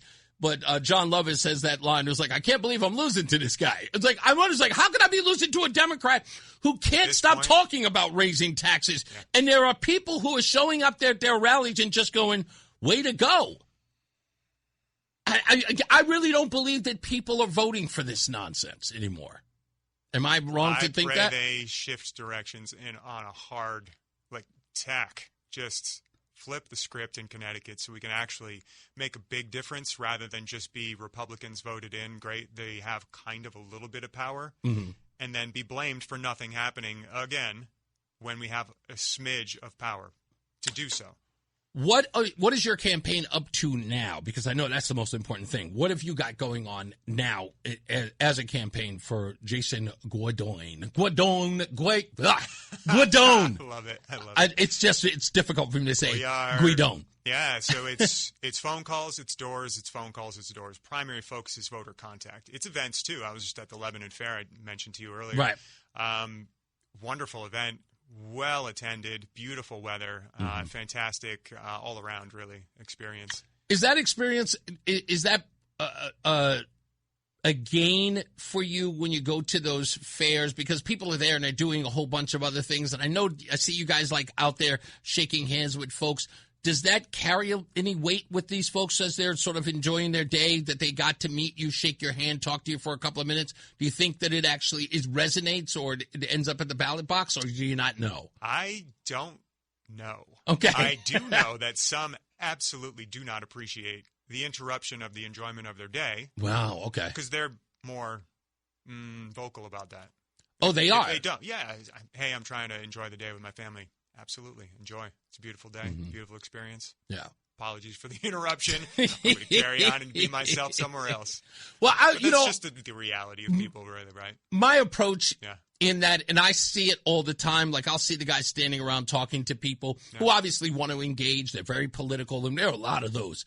But I can see that whole thing as people are enjoying, their day, and you probably got a pamphlet in your hand. It's like, hey, vote for me. You kind of... it's like that guy who stands at the corner with the Chinese food menus, handing them out to people walking by. Sure. Well, so Lebanon Fair, my experience this past weekend was actually really wonderful. Okay. I have had experiences where people have said, occasionally will say, no thanks. Great interactions. There's photos of me. Someone did a great job taking photos because I am terrible at remembering to do so. Mostly because I get sucked into the conversation. I'm fully engaged. And I just want to know who you are, what you think about X, Y, and Z, and what your solutions or pain points are. So I can think about that and try to come up with solutions because that's the job I'm seeking, right? But super engagement from throughout the state and a few people from inside the district. Your popularity has grown. It has a bit, it has. I think so. Yeah. And I think a lot of people know you now, regardless of whether or not I can pronounce your last name. That's because I have a hard time calling somebody Guidone. Right? It does not. I've been around Italians all my life. I've never called anybody Guidone before. Just never. Sure. So it's difficult for me. But yeah, you've become very popular. Every time I go somewhere, people know exactly who you are, which is rare, I guess, for an election. It's just it's a weird experience for me as a person. Yeah, but it means you're getting your name out. Yeah. Right? And your team is really doing the work. Yes. As far as getting your and getting attention. The marketing is insane. Who is on your marketing team, if I may ask? Who are some of the people? I don't know if they want anyone to know. I just don't know the answer. I don't know where they stand with a public. Okay, fine. We won't say who they are. I know your wife is very involved in your campaign. Yes, she is. She's involved heavily in my life. Yes, but I mean in your campaign. Yes. That was a given, Jason. Yeah. But she's very involved in your campaign. Yes. I'm always caught in how families deal with this in general, doing this, getting involved in this kind of deal. But I've asked you this before. Your family is on board, especially your wife being on board. She's very engaged. It's extremely important to have family on board. Yeah. In this endeavor. It's so consuming. Do they find themselves volunteering in your campaign in some ways, or do they kind of are they apprehensive about getting involved? No, yes. So there's an eagerness to help. Really? Yeah, and jump in, offer some advice or notice of an event or something else of that nature, right? So they're looking out for me. They're helping out in their capacities, and seems like everyone's excited. Right. Family in Norwich is really excited. So that's very helpful in that regard, since Norwich is... There's a lot of bragging rights if you get elected, Jason. Oh, my God. There would be. Can you imagine it? Like a son-in-law? Right. Right. My nephew is... Exactly. Yeah. Like a son-in-law said, as you know, my father-in-law, I've worked on his campaign. Yes. Yes. My father is extremely proud. Is he? He's out of district. He's wonderful. Has been for my whole life. I'm blessed to have my father as my father. Yeah. Yeah. And he's been super supportive. He stays in the middle as far as politics goes. Really? Yeah. Yeah, but he's got to be. I mean, come on. I'm his son, so he's like, all right. Got to root for you? Take a right real quick. Well, stick around. We're going to talk to you a little bit more because I want to get people to remember not just who you are, but what some of your policies are and what are some of the things that you're running on. Jason Guidone is here. I can say it. He's going to hang out with us. Mark Christopher's back. He is in the BPS Lawyers Traffic Center. Hey, Mark. Stay locked in. Reese on the radio is on WTIC News Talk 1080. All right, we'll continue our conversation with Jason Guidone. And I'm telling you behind the scenes, I can't do it. I can't. There's something about me that just can't do it. Jason is still here. We'll continue with him in a little bit. Also, we'll do the stupidest thing I read today, what the Welsh government is doing to its towns is absolutely incredible, and they are spending somewhat north of 1.2 million euros to do that. Also, we'll talk about Dr. Fauci and the Fauci files that he is going to be answering to tomorrow in a Senate hearing. So stand by for that. And most importantly, at 5 o'clock, we're going to talk about the numbers of the Democrat Party. And I'm going to use this opportunity to lay something out for people, because Jason's here, and he's trying to get people, even Democrats, to vote for him to go in another direction. And I think there's only one way. I'm going to turn your mic on real quick, Jason. Sure. But you and I were talking about this behind the scenes, and we found out yesterday or the day before that Republicans have upwards of $120 to $140 million in their coffers, the Republican National Committee. And the Democrat Party is $2 million in the hole. And I said to Jason, who will confirm that I said this, I said the Republicans should be using this to paint a picture. You should run a campaign ad on this and say, the Democrat Party is $2 million in the hole. They are telling their vendors, and this is a fact, folks, they are telling their vendors not to bill them until after the midterms, which means they'll probably be even further in a hole. They have put their headquarters, their campaign headquarters, up as collateral for their debt. And this is the party that wants to solve the affordability problem. Nothing paints a brighter picture than who should be in charge. Can we just agree on that? There's a stark contrast. I mean, you can't. Under this guy, Ken Martin, you couldn't get more worse. This is absolutely, there it is. That's all you need to know. $2 million in the hole, $130 million. These guys are putting they're building up as collateral and asking not to be billed until after the midterms. And these people want to be in charge of your fiscal house. I want to say Connecticut's $80 million in debt. There you go. Might be a B, but I think it's an M. It might be. But we'll talk about more of that when we return. Mark Christopher is back. He is in the BPS Lawyers Traffic Center. Hey, Mark. It's Reese on the radio on News Talk 1080 WTIC. All right, we're back with Jason Guidone hanging out here, and one of your marketing folks said you could mention her name. God, come on, give her some props. Gina What's her name? Hamilton. Gina Hamilton. There she is. Exact Media Services. Does a great job. She does? Yes. Wonderful to work with. Now, Sharp. if I may ask, just off the beaten path, when you've got to meet with folks that do marketing like this, so you've got to go in a room, you got to tell them everything about yourself, and they've got to figure out like where your strengths are, where do you have to go through like so-called media training? Do they put you through that? I didn't have to go through media training, not with Gina. It was it's a different kind of process for her. Yeah, I did go through some. You did some courses in speaking and they do that just a lot because I am not. This is not a thing that I was striving to do in life. Right. 24 was my first run. I'm the only candidate to run twice as a Republican in this district. Wow. In over a decade. Damn. So people are excited about that. Yeah. Just to see that we can actually move the needle from the normal 40 some odd percent into the hopefully 50s. I can tell you. Can I tell you something right at the back that I noticed? I've seen you around a couple of places, and I remember your first interview here, and now sitting here today. I've completely noticed a change in you. Oh, yeah. You always had a poise about you, but there's something different now. It's almost relaxed to a degree, like you've been coasting a little bit.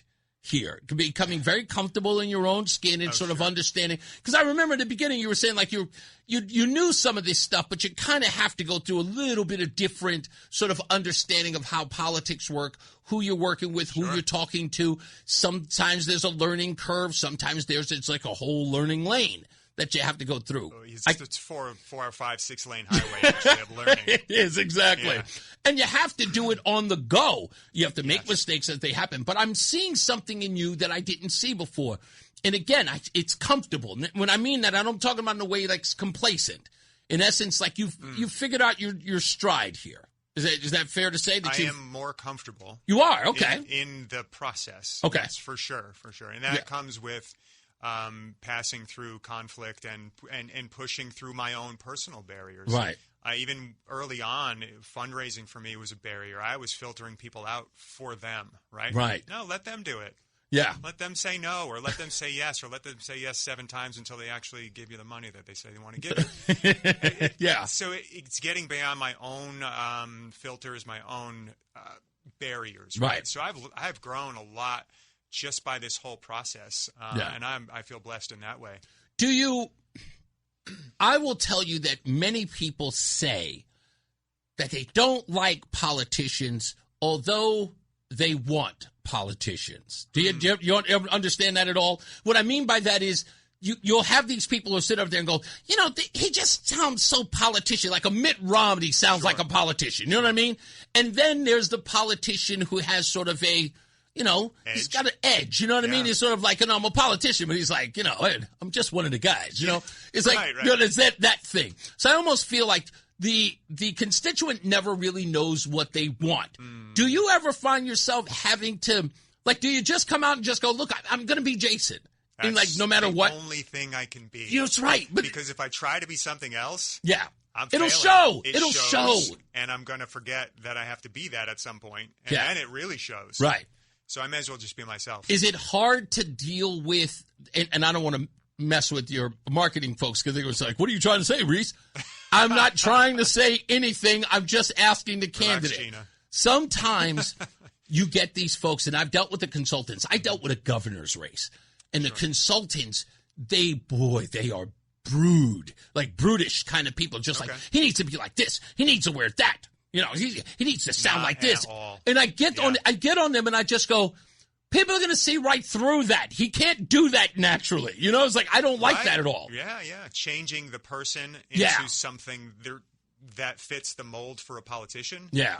Yeah, it doesn't generally hold. Yeah. So when you go into this, you've got a policy that has inspired you to join this race. Mm-hmm. What are those core things that you're fighting for here in this election? Mm-hmm. And has any of them changed from the beginning to where you are now? In essence, like anything gone up the list that may have been like 3rd, that's now maybe up to 2. Has that changed at all? the priority is, and it seems to just be always what is affordability. Right? Yeah, right, sure. So there are so many pressures on our wallet from our state level legislation. I almost say your camera. It's all right. You talk with your hands. You're Italian. So incrementally removing those, it would be great to get the inverse of what we have right now in our legislature, which would be a supermajority of Republicans, so we could repeal the garbage. Yeah. That's pressing so hard on our communities, and literally our communities, because, as I said earlier, our seniors are being pressed out. Our younger people can't even get into a house. Yeah. The housing crisis, I think, is a fabrication or a result of poor policy as well. Sure. Where we pay top dollar for assistance. So, of course, the person who's paying out of their pocket has to pay top dollar to compete. Yeah. So the state's creating their own problem and saying, look, we have a solution to this problem we created, when clearly, if they don't have money in their coffers on a national level, and we're $80 billion in debt in Connecticut, and they're celebrating 60% funding on our, pension fund? Yeah. Never mind retirement fund only being close to 11% funded. They were real quiet about that one. Yeah. We don't celebrate 60%. We celebrate 90 to 100% funded in our retirement and our pension funds, right? Right. We don't celebrate a loss right. or failure. We do in Connecticut, apparently. Yeah. So policies that would shift us back to a state that is what it should be, which is thriving. We have communities that are trying to celebrate and hold on to traditions. We talked about that earlier. Yeah. That are wholesome, that are good, that are just wonderful community builders. You were talking about caroling. Yeah, I mean, we came here in Connecticut. Christmas carols. Yeah. What a beautiful thing. I was moved by that story because, I had no idea it existed. Right. And two, the fact that 100-ish people were coming out together to sing Christmas carols in a community. Blew our mind. It's just wonderful. Yeah. And that could be coming out to do, like we were talking about as well, the fairs and doing those traditional things. I love a good demolition derby. Right. I need to get to one. I got to get to one. That's not my policy. I won't make it like everyone needs to have a demolition derby in their fair. Don't take that out of context. Right. I just appreciate them because I like smashing cars together. Deliberately. In a confined space. Right. Man, this is going south. No, it's okay. No, you're fine. You're fine. So that affordability is high priority. Public safety is another one. Mm-hmm. We have policy that hamstrung our police officers a while ago. They would love to do their jobs well and have the support of policy behind them. However, there is a hesitation that comes from bad policy. Right. That basically says if they do their job right, they still could be held personally liable and potentially lose a lot of what they worked for in their career. Mm-hmm. So that's a problem. That emboldens our criminals because they feel by behavior that they're not being policed properly or well or to the degree that they were before. Never mind in previous administrations where they stripped a lot of our state troopers out. I remember when the DMVs got ripped out too, but I'm not so upset about that. Right. I don't like the DMV all that much. So public safety, affordability, and local control, for crying out loud. Yeah. Stop taking control out of our boards and commissions and making them the scapegoat while you make them the scapegoat for all the problems that you create with your policies, Hartford. Local control is critical. We know our towns and cities best.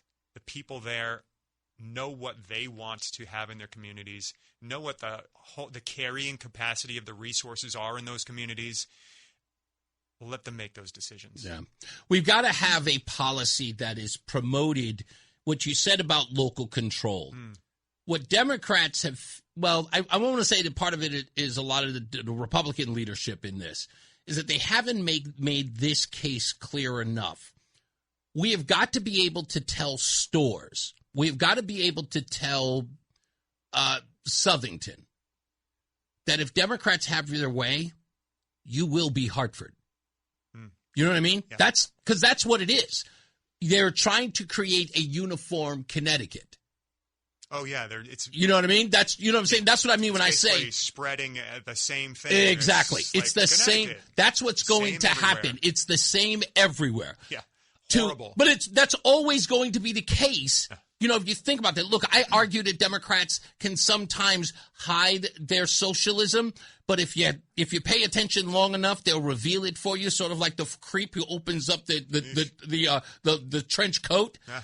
They will reveal themselves. And they don't know this, but the truth is, the whole idea of taking over or removing local control is, again, everything's going to look like Hartford. And they're not going to improve Hartford. They're only going to make your town worse.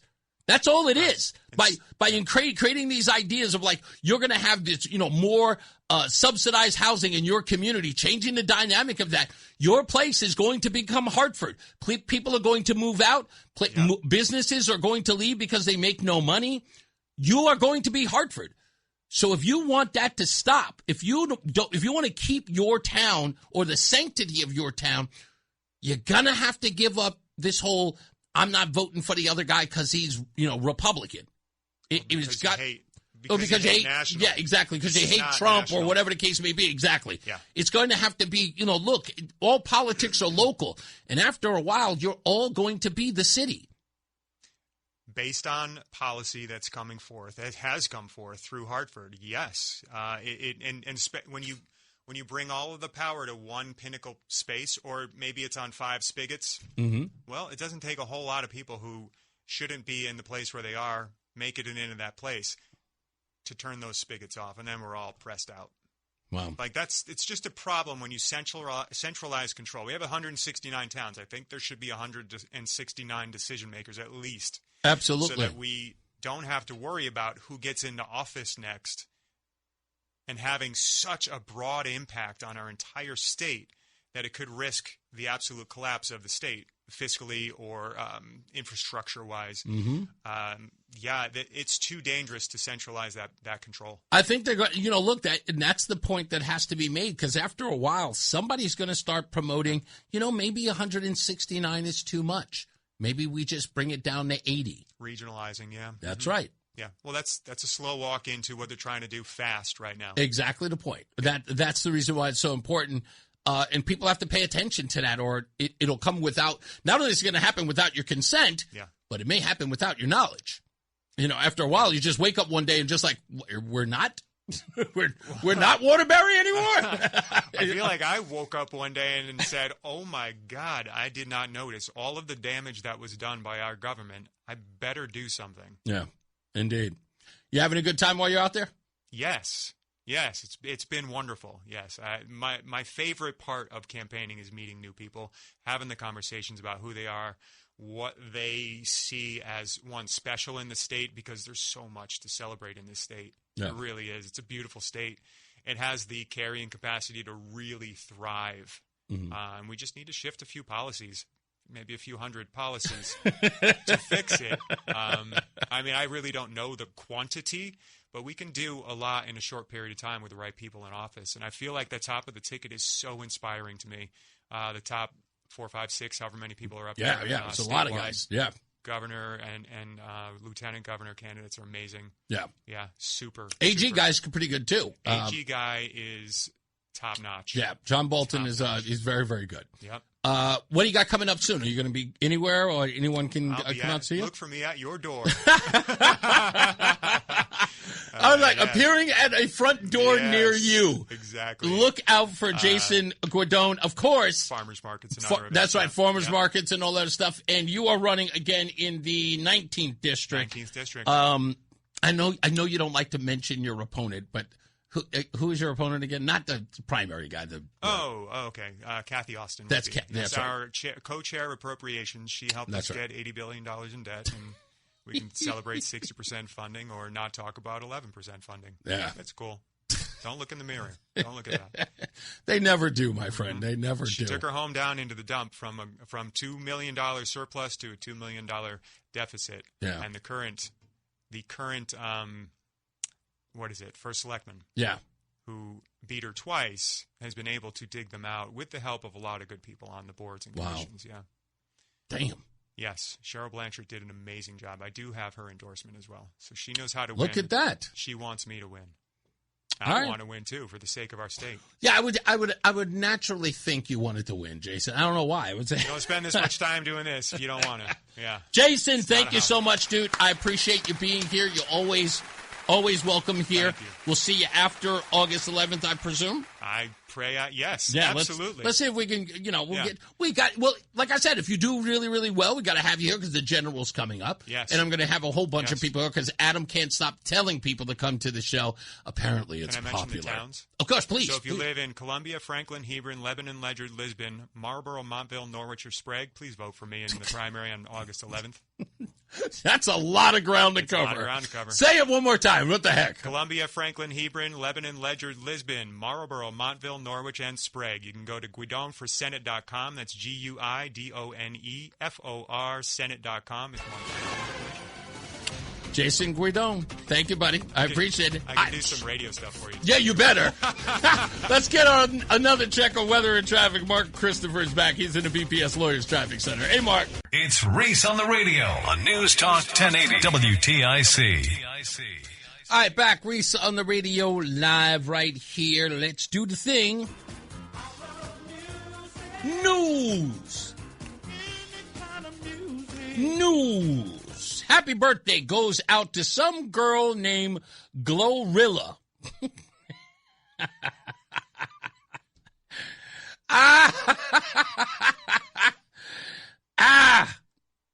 A black woman calling herself Glorilla. The jokes just write themselves. She turns 27 today. I cannot believe Soulja Boy is no longer a boy. He turns 36 today.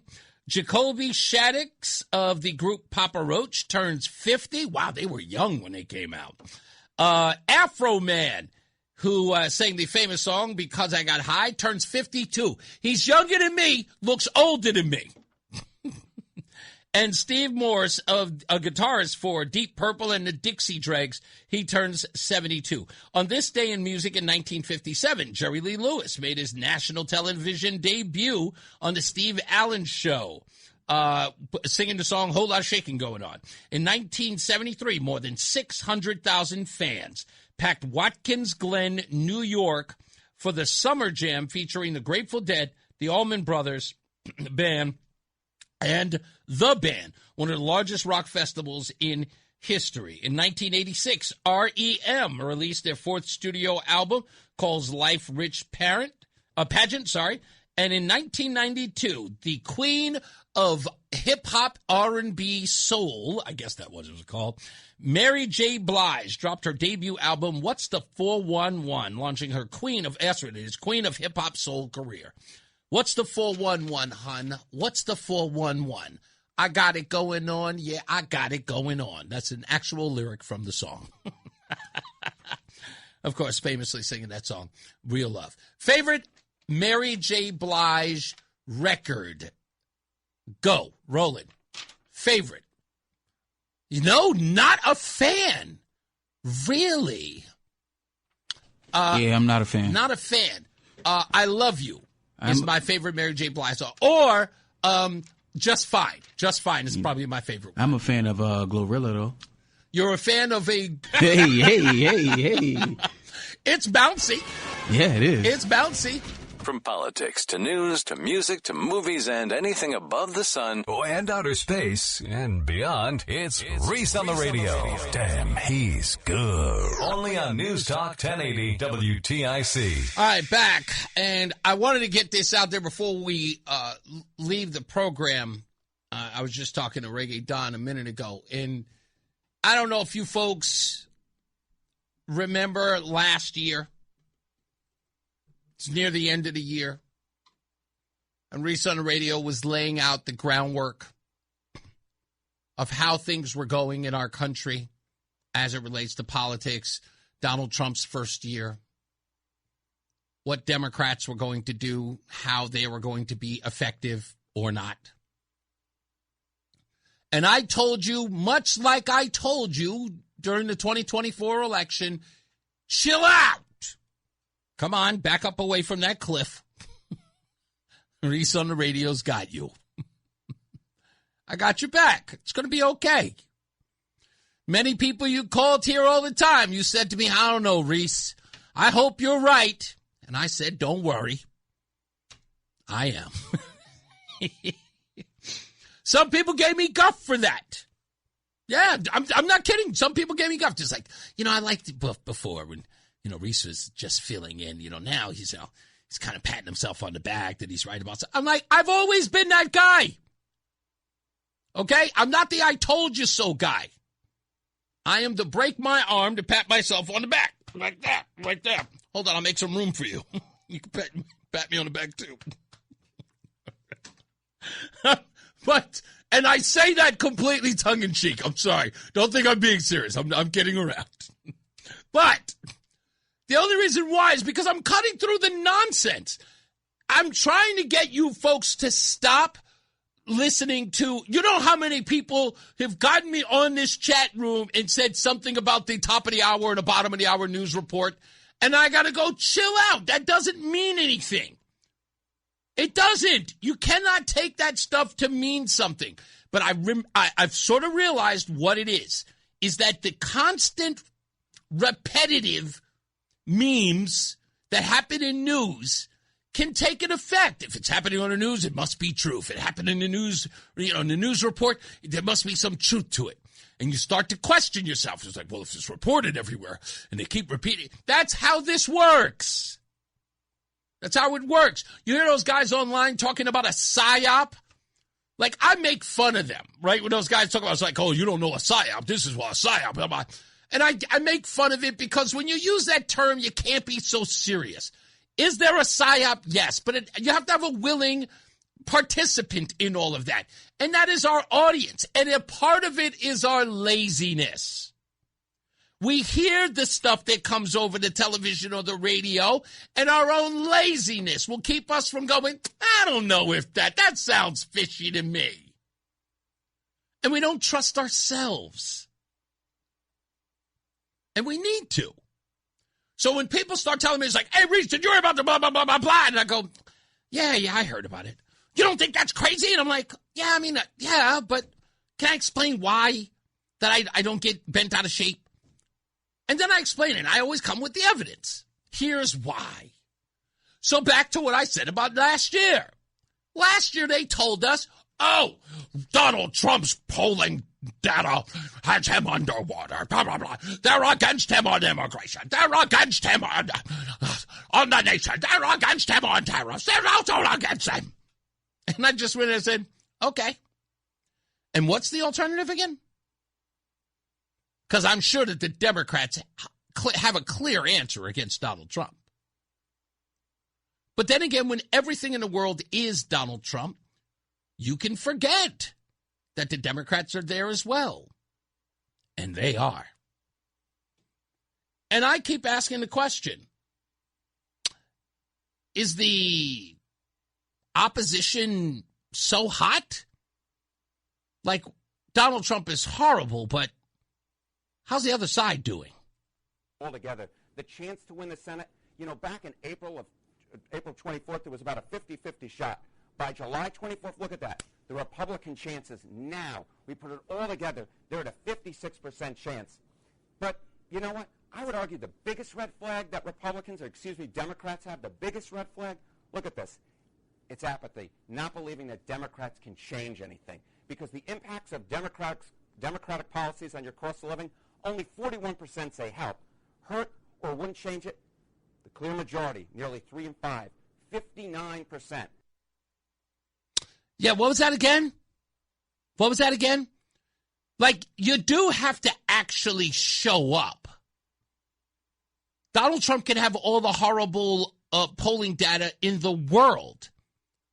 It doesn't move any needles if you don't score. And Democrats aren't scoring.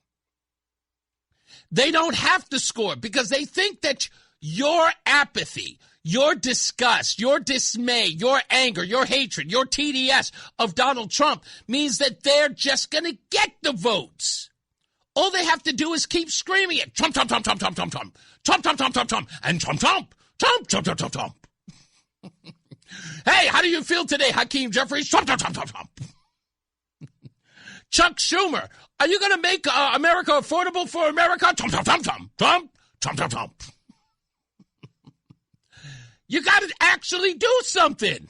It's not the only one who's surprised. You would be looking at all the news coverage. You'd be looking at all the polling on President Trump, and you would think that Democrats would be able to take advantage and be dominating Republicans when it comes to who is trusted to handle the Iran war.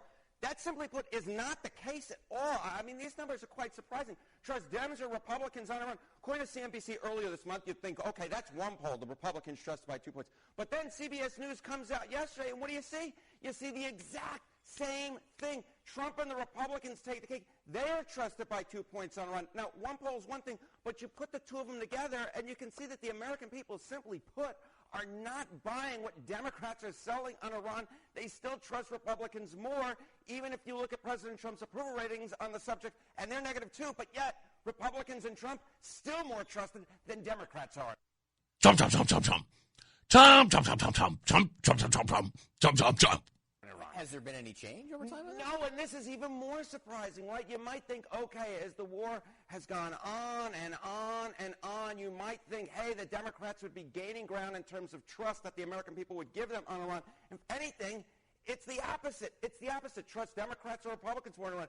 In April, according to a Washington Post Ipsos poll, the Democrats were more trusted by 2 points. Again, close margin, no clear leader. But look where the shift has been. If anything, the shift has been in the Republican direction. Now the Republicans and Donald Trump are trusted more by 2 points on Iran. So, again, over the course of the war, if anything, the Republicans have been the ones that have been gaining ground, which I think just goes so opposed to all of the news coverage that we have seen so far and all of, the media. You would think, hey, but no.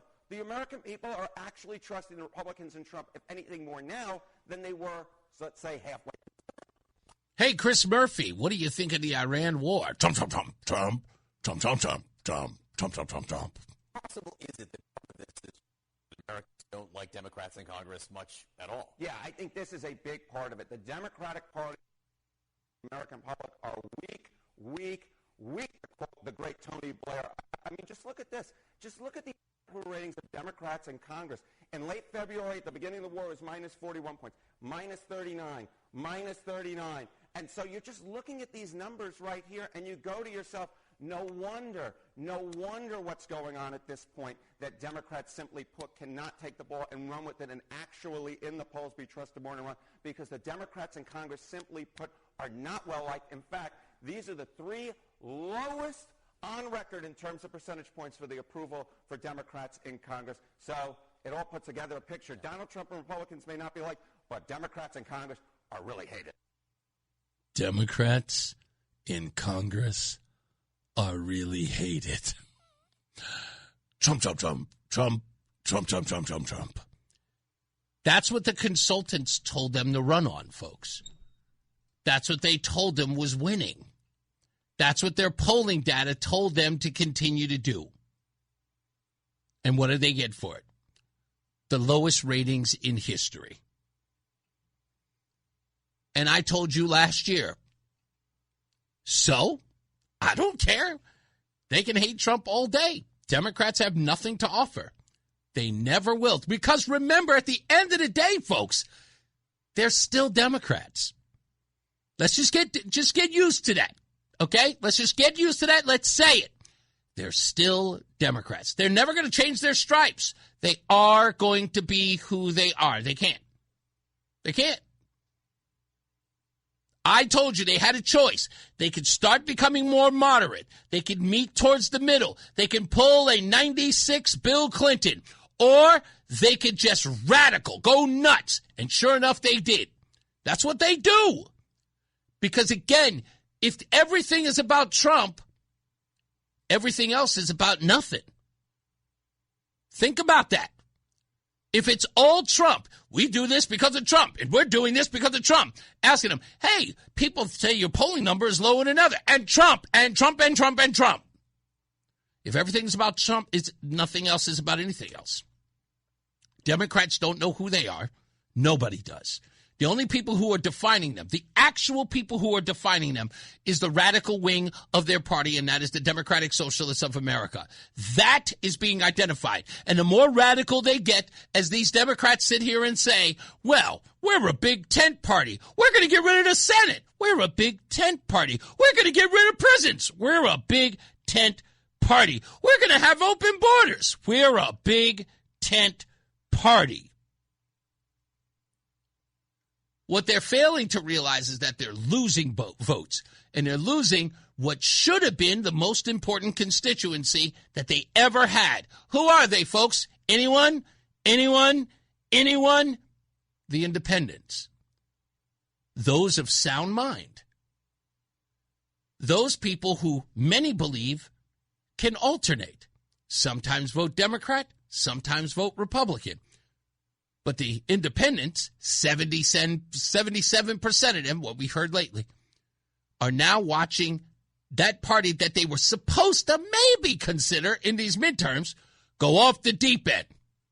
No more Senate, no more president, no more Pentagon. No more Pentagon. Remove all our bases across the country. Across the world, I'm sorry. Yeah. Open borders. No cops. No prisons.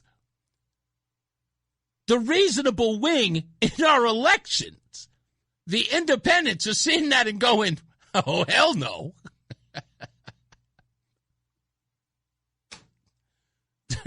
And you're supposed, I can't believe that I'm actually having to tell people this today.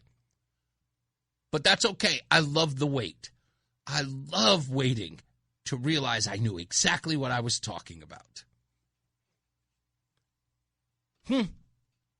We'll take your phone calls. 860-522-WTIC, 860-522-9842. We'll wrap this up when we get back. Let's get another check of traffic and weather. Mark Christopher's back.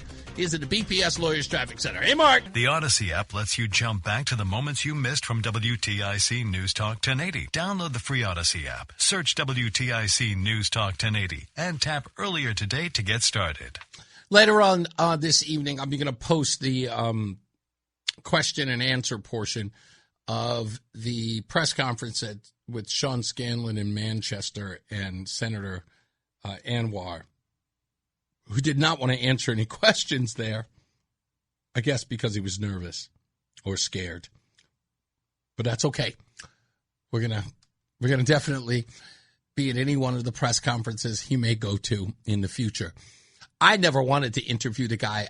I personally think he's a worm. Aside from the whole, cholesterol, do your job thing, I just think he's a worm. I just do.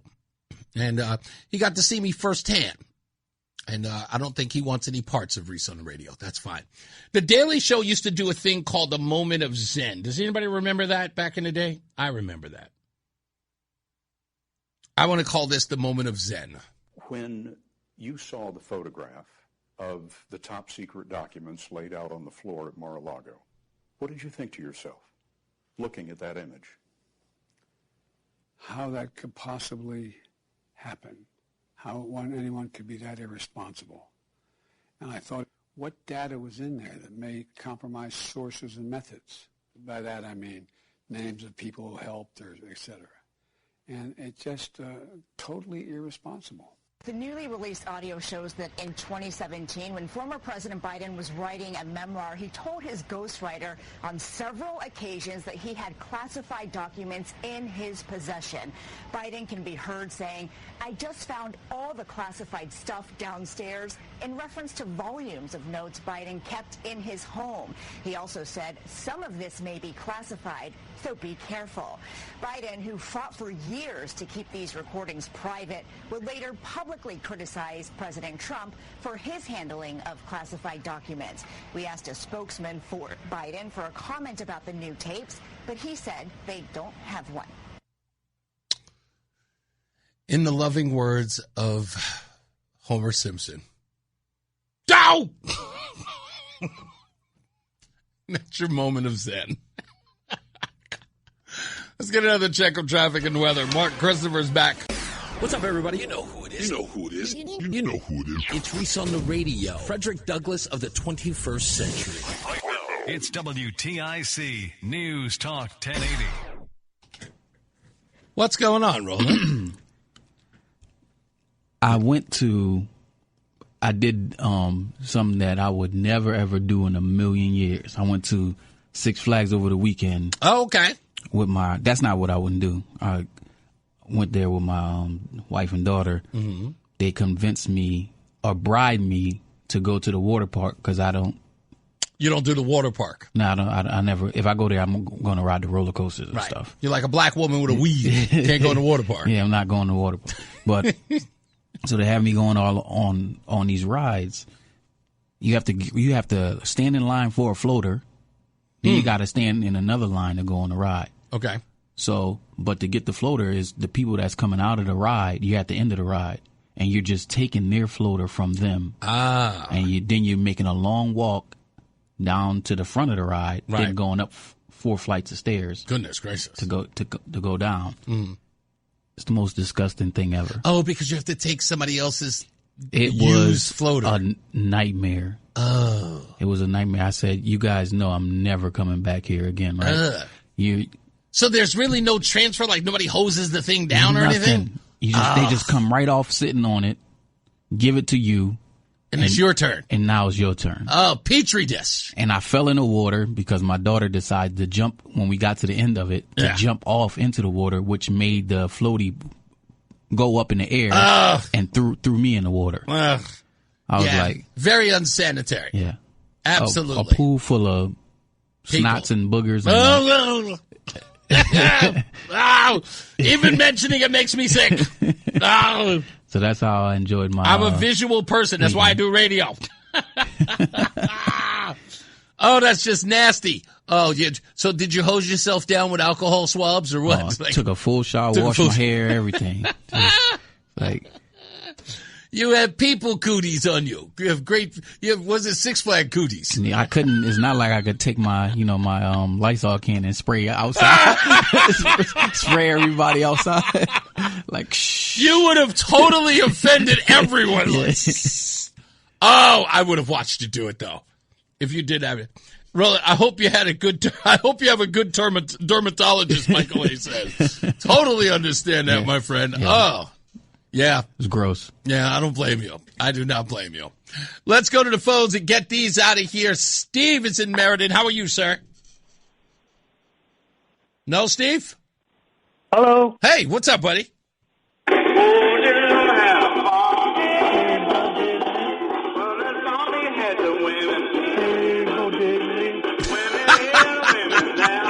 I just realized what you were playing. Hey, Bo Diddley. That's right. How you doing, sir? I hadn't called in a month. It took me 50 minutes to get in, but always a great program, and you're just what Connecticut needs, you know? Thank you, sir. Always appreciate you, Steve. Hey, listen, are you going to come to my birthday party? I don't know yet. I'm working on Operation Esser. Remember I told you about that a month ago? That's right. I know. Okay, well, it's on August 14th. It's on August 14th, which is a Friday. Okay? So stay tuned because there are going to be commercials running all about it within the next day or two. Sounds good. Find out. And it's not just, it's a live broadcast we're doing from 2 to 6, and then we're doing sort of an after party. Well, at least an after party for me, which is after 6 p.m., not like the one that the kids do at like 2 in the morning. So it'll be a whole day of just Reese on Radio hanging out with me. So stay tuned for that, okay? Okay, one last thing. Yes, sir. I never met a Democrat who doesn't like to spend my Benjamins. You're damn right they don't. Thank you, sir. Let's go to... You got it. He's going to kill me. I'm going to get kicked off. Hey, Sean, what's up? Is your birthday in August? My birthday is August 14th. I was born the day before Woodstock in 1969. My birthday is August 15th. Hey, all right. So I might actually try to get to your birthday party. But real quick, it's really amazing, the Dems. Like, if you vote for a Democrat now, you're voting for all the socialist stuff because they're just trying to get in, and then once they get in, it's still gonna happen. And that's absolutely friggin' nuts. because, and I love the fact that you've been very open about letting other people, other politicians, whoever wants to come in, and just really tell you what they're about and what they want to do for Connecticut. And I think Sean, let me tell you something. I'm going to tell you something. So I'm going one step further. I'm going to now start asking liberals who disagree with Reese on the radio. I'm going to start asking a select few of them to come here in the studio and challenge me on some of the things that I talk about. Right now, we've got a guy who called me a conspiracy theorist and a liar, and he's a big Josh Elliott guy. And we're working with him to get him on the program to communicate. He actually accepted my offer to come here on the show and to debate me on the issues. So we're going to start doing that with other Democrats, just average, Democrats who live in the state, to come on the program and debate me live on air. I think that's good because again, it's about ideas and getting the ideas out there, and then let people make their minds up. One last thing I want to mention: did you hear about the mayor of Dearborn, Michigan?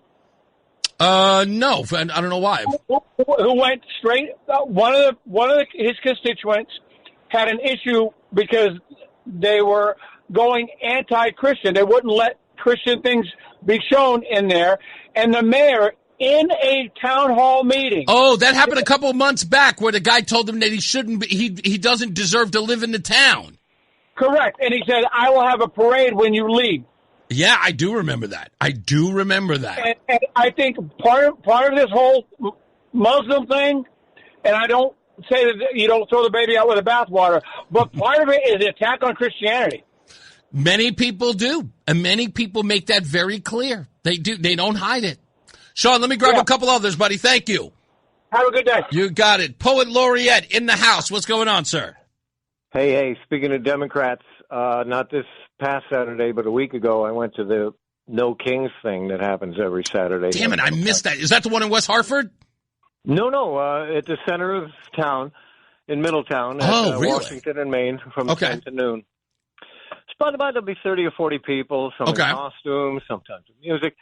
It's all old, mostly old white people. There was a young fellow there with a punch a Nazi sign for a while. But so anyway, I showed up with a sign that said, "Stand with Graham Plattner against Trump lie machine."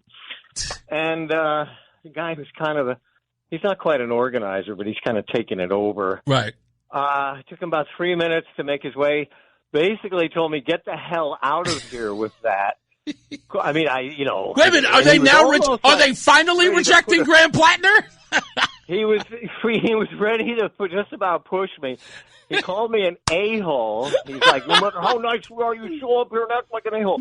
For a sign that says "Stand with Graham Plattner against Trump's lying machine." So that's insanity. Yeah. I mean, so they don't. Yeah, no, you can't say Graham Plattner anymore. No, absolutely. Yeah. And then another thing, my political buddy is putting together a straw poll in Middletown for governor. He's going to call you about it. Please.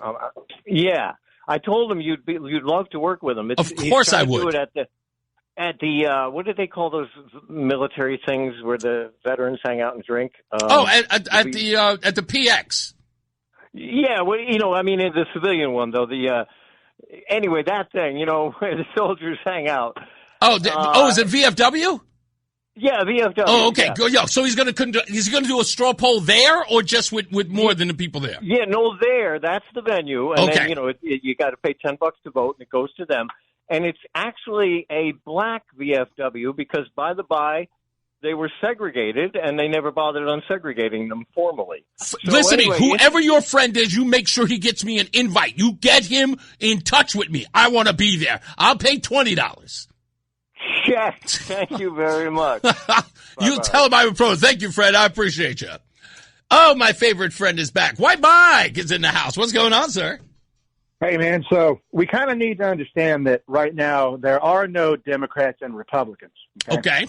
There are basically 4 divisions as I see it. There are communists. Yeah. Okay.